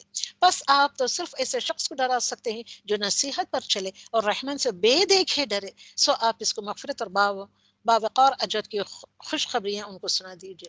اور آپ ان کے سامنے ایک مثال بیان کیجیے، یعنی ایک بستی والے کی مثال. وہ بستی والوں کی مثال کیا تھی کہ جب کہ اس بستی میں کئی رسول آئے، جب ہم نے ان کے پاس 2 کو بھیجا، سو ان لوگوں نے اول دونوں کو جھٹلایا، پھر ہم نے تیسرے سے تائید کی. سو ان تینوں نے کہا کہ ہم تمہارے پاس بھیجے گئے ہیں. آیت نمبر 15 and 16. ان لوگوں نے کہا کہ ہم تو تمہاری طرح معمولی آدمی، اور رحمان نے کوئی چیز نازل نہیں کی، تم ناراض جھوٹ بولتے ہو. ان رسولوں نے کہا ہمارا پروردگار جانتا ہے کہ بے شک ہم تمہارے پاس بھیجے گئے ہیں. آیت نمبر 17-18. ہم اور ہمارے ذمہ تو صرف واضح طور پر پہنچا دینا ہے. انہوں نے کہا ہم تم کو منحوس سمجھتے ہیں، اگر تم باز نہ آئے تو ہم پتھروں سے تمہارا کام تمام کر دیں گے اور تم کو ہماری طرف سے سخت تکلیف پہنچے گی. یہ سبق آموز داستان آپ کو سنائی جا رہی ہے. تو ان رسولوں نے کہا کہ تمہاری نحوست تمہارے ساتھ ہی لگی ہوئی ہے، کہ اس نحوست کو سمجھتے ہو کہ تم ایک نصیحت کی جائے، بلکہ تم حد سے نکل جانے والے لوگ ہو. اور یہ شخص شہر کے آخری حصے سے دوڑتا ہوا آیا، کہنے لگا اے میری قوم، ویری انٹرسٹنگ سبق آموز سٹوری ہے یہ. اے میری قوم، ان رسولوں کی راہ پر چلو، ایسے لوگوں کی راہ پر چلو جو تم سے کوئی معاوضہ نہیں مانگتے اور وہ راہ راست پر ہے. تو لوگوں کی اکثریت، آیت نمبر 1-21 تک ہم یہاں پہ دیکھیے، لوگوں کی اکثر شیطان کے پیچھے لگ کر خود کو جہنم کا ایندھن بنا لیتی ہے. تو سورہ یاسین آیت نمبر 21 میں اتنے اچھے سے بتایا گیا ہے. انسان شیطان کے پیچھے لگ کے ان دونوں جگہ کے اعمال کو ضائع، ویسٹ آف کر دیتا ہے. ما قدموا وآثارهم، آیت نمبر 1-12 تک کے باتیں بتائی جا رہی. ما قدموا وآثارهم فی احصینہ فی امام مبین. ما قدم، جو تم نے بھیجا، وہ عمل جو انسان اپنی زندگی میں کرتا ہے، جو بھی اعمال، جو بھی ایکشن تم کرتے ہو، ہاتھ سے رکھ رہے ہو، اٹھا رہے ہو، لکھ رہے ہو یا نہیں لکھ رہے ہو، سن رہے ہو یا لیٹے ہوئے ہو، وغیرہ وغیرہ، جو بھی تم ایکشن کرتے ہو وہ تمہارا عمل بن جاتا ہے جو انسان اپنی زندگی میں کرتا ہے. تو ما قدموا وآثارهم، حتیٰ کہ قدم، یہ نہ قدموا اعمال ہی آگے نہیں بھیجا، بلکہ وآثارهم، وہ عمل جن کے عملی نمونے اچھے یا برے وہ دنیا میں چھوڑ جاتا ہے، یعنی کہ تمہارے امپریشنز جو تم دنیا میں چھوڑ جاتے ہو، تمہارے نیگیٹو وائبس، پازیٹیو وائبس، اور لہریں جو تم نیک کام کرتے ہیں تو نیک لہریں نکلتی ہیں جو رائٹ راؤنڈ گھومتی ہیں. کسی انسان کو ٹچ کر لے تو شاید وہ نیکی کا اثر اس تک بھی پہنچ جائے. ایسے ہی برے کام کے برے وائبس نکلتے ہیں. تو وائبس کے اندر جو آ جاتا ہے جو انسان کو ٹچ کر لے تو وہ بدی اس کو بھی لگ جائے، یہ طریقہ ہوتا ہے. تو وہ وائبس کو بھی گن کر رکھا ہوا، امپریشنز کو بھی گن گن کر چھوڑا ہے اس نے. فی احصیناہ فی امام مبین. تو حضرت ابو ہریرہ رضی اللہ تعالیٰ عنہ سے روایت ہے کہ رسول اللہ صلی اللہ علیہ وسلم نے ارشاد فرمایا انسان جب مر جاتا ہے تو اس کا عمل ختم ہو جاتا ہے. کیا 3 چیزیں باقی رہتی ہیں؟ پھر ون مور ٹائم دس حدیث از، کون سی 3 چیزیں باقی رہتی ہیں؟ صدقہ جاریہ، علم نافع کہ لوگ اس سے فائدہ اٹھائیں، نیک اولاد جو والدین کے لیے دعائے خیر کرے. صحیح مسلم کی حدیث ہے. تو نا اب اپنا محاسبہ کریں، یہاں تک سٹاپ ہو گیا. تو میرا کردار کیا ہے؟ اب سب عورتیں ہیں تو آپ پوچھیں میرا کردار، میرا کیریکٹر بحیثیت بیٹی، آپ بیٹی ہیں، بہن ہیں، بیوی ہیں اور ماں ہیں. آپ کون کو نہیں مجھے نہیں پتا، مگر عورتوں میں یہ سب رشتے ہوتے ہیں. بحیثیت بیٹی، بہن، بیوی اور ماں کی اپنا محاسبہ کریں، اپنے آپ کو ایویلویٹ کریں، اپنا حساب کتاب خود لیں کہ گھر سے کب نکلتی ہوں، بلا ضرورت یا ضرورت کے تحت میں نکلتی ہوں. اپنا محاسبہ کریں. نمبر 2، ان ساری آیتوں کے جس میں نے ڈالا ہے، کیا میں تبرز تو نہیں کرتی؟ میرا حال حلیہ کیسا ہے؟ میں مردوں سے کس طرح بات کرتی ہوں؟ نمبر 4 پوائنٹ، اتنے محاسبے کے لیے اتنے پوائنٹس ہیں ان سارے آیتوں میں، مگر کیا کریں، سب کو تو ڈالنے نہیں ہوتا. آپ سوچیں اور اپنا محاسبہ خود کریں. اب تو رمضان میں نے بتایا تھا کہ اپنا محاسبہ رات کو سونے سے پہلے، عشاء کی نماز کے بعد یا کوئی ایسا وقت مقرر کر لیں، اپنا محاسبہ کریں. آج میں نے کتنے کام کیے جو وہ کام مجھ کو جنت سے قریب تر لے جائیں، ایسے کون سے کام کیے جو مجھ کو جنت سے دور کر دے، یا مجھ کو ایمان سے نزدیک کر دے یا ایمان سے دور کر دے. محاسبہ کریں. کیا گھر میں رہ کر قرآن اور دینی تعلیم اور کاموں کا اہتمام میں کرتی ہوں؟ نبی صلی اللہ علیہ وسلم کو عزت دینا اپنا ہم کس طریقے سے دیتے ہیں. میں سارے آیتوں کا جس بتا رہی ہوں. سورہ احزاب میں آیت نمبر 57 میں ہم نے پڑھا تھا. ہم رسول اکرم صلی اللہ علیہ وسلم کی کس طریقے سے تکلیف دیتے ہیں ایز اے مسلم؟ ہم سبھی دے رہے ہیں. کیسے؟ پوچھیں آپ کیسے؟ ہم کیسے تکلیف دے رہے ہیں؟ ہم تو پکے سچے مسلمان ہیں. آپ کی محبت میں تو ہم آ کر یہاں بیٹھ کر قرآن سن رہے ہیں، تو ہم ایسے تکلیف دیتے ہیں رسول اکرم صلی اللہ علیہ وسلم کو. نمبر 1 پوائنٹ دیکھیں، ہم سنتوں کا مذاق اڑاتے ہیں. ہمارے افطار پارٹیز دیکھیے، آج کل رمضان میں افطار پارٹی جو چلا کرتے ہیں، دعوتیں دیکھیے. اور رمضان کے آخری عشرے میں ہم کیسے گھومنے پھرنے نکل جاتے ہیں کہ آج کل کا ٹرینڈ کیا چل رہا ہے، کون سے کپڑے ہم کو لینا ہے، وغیرہ وغیرہ.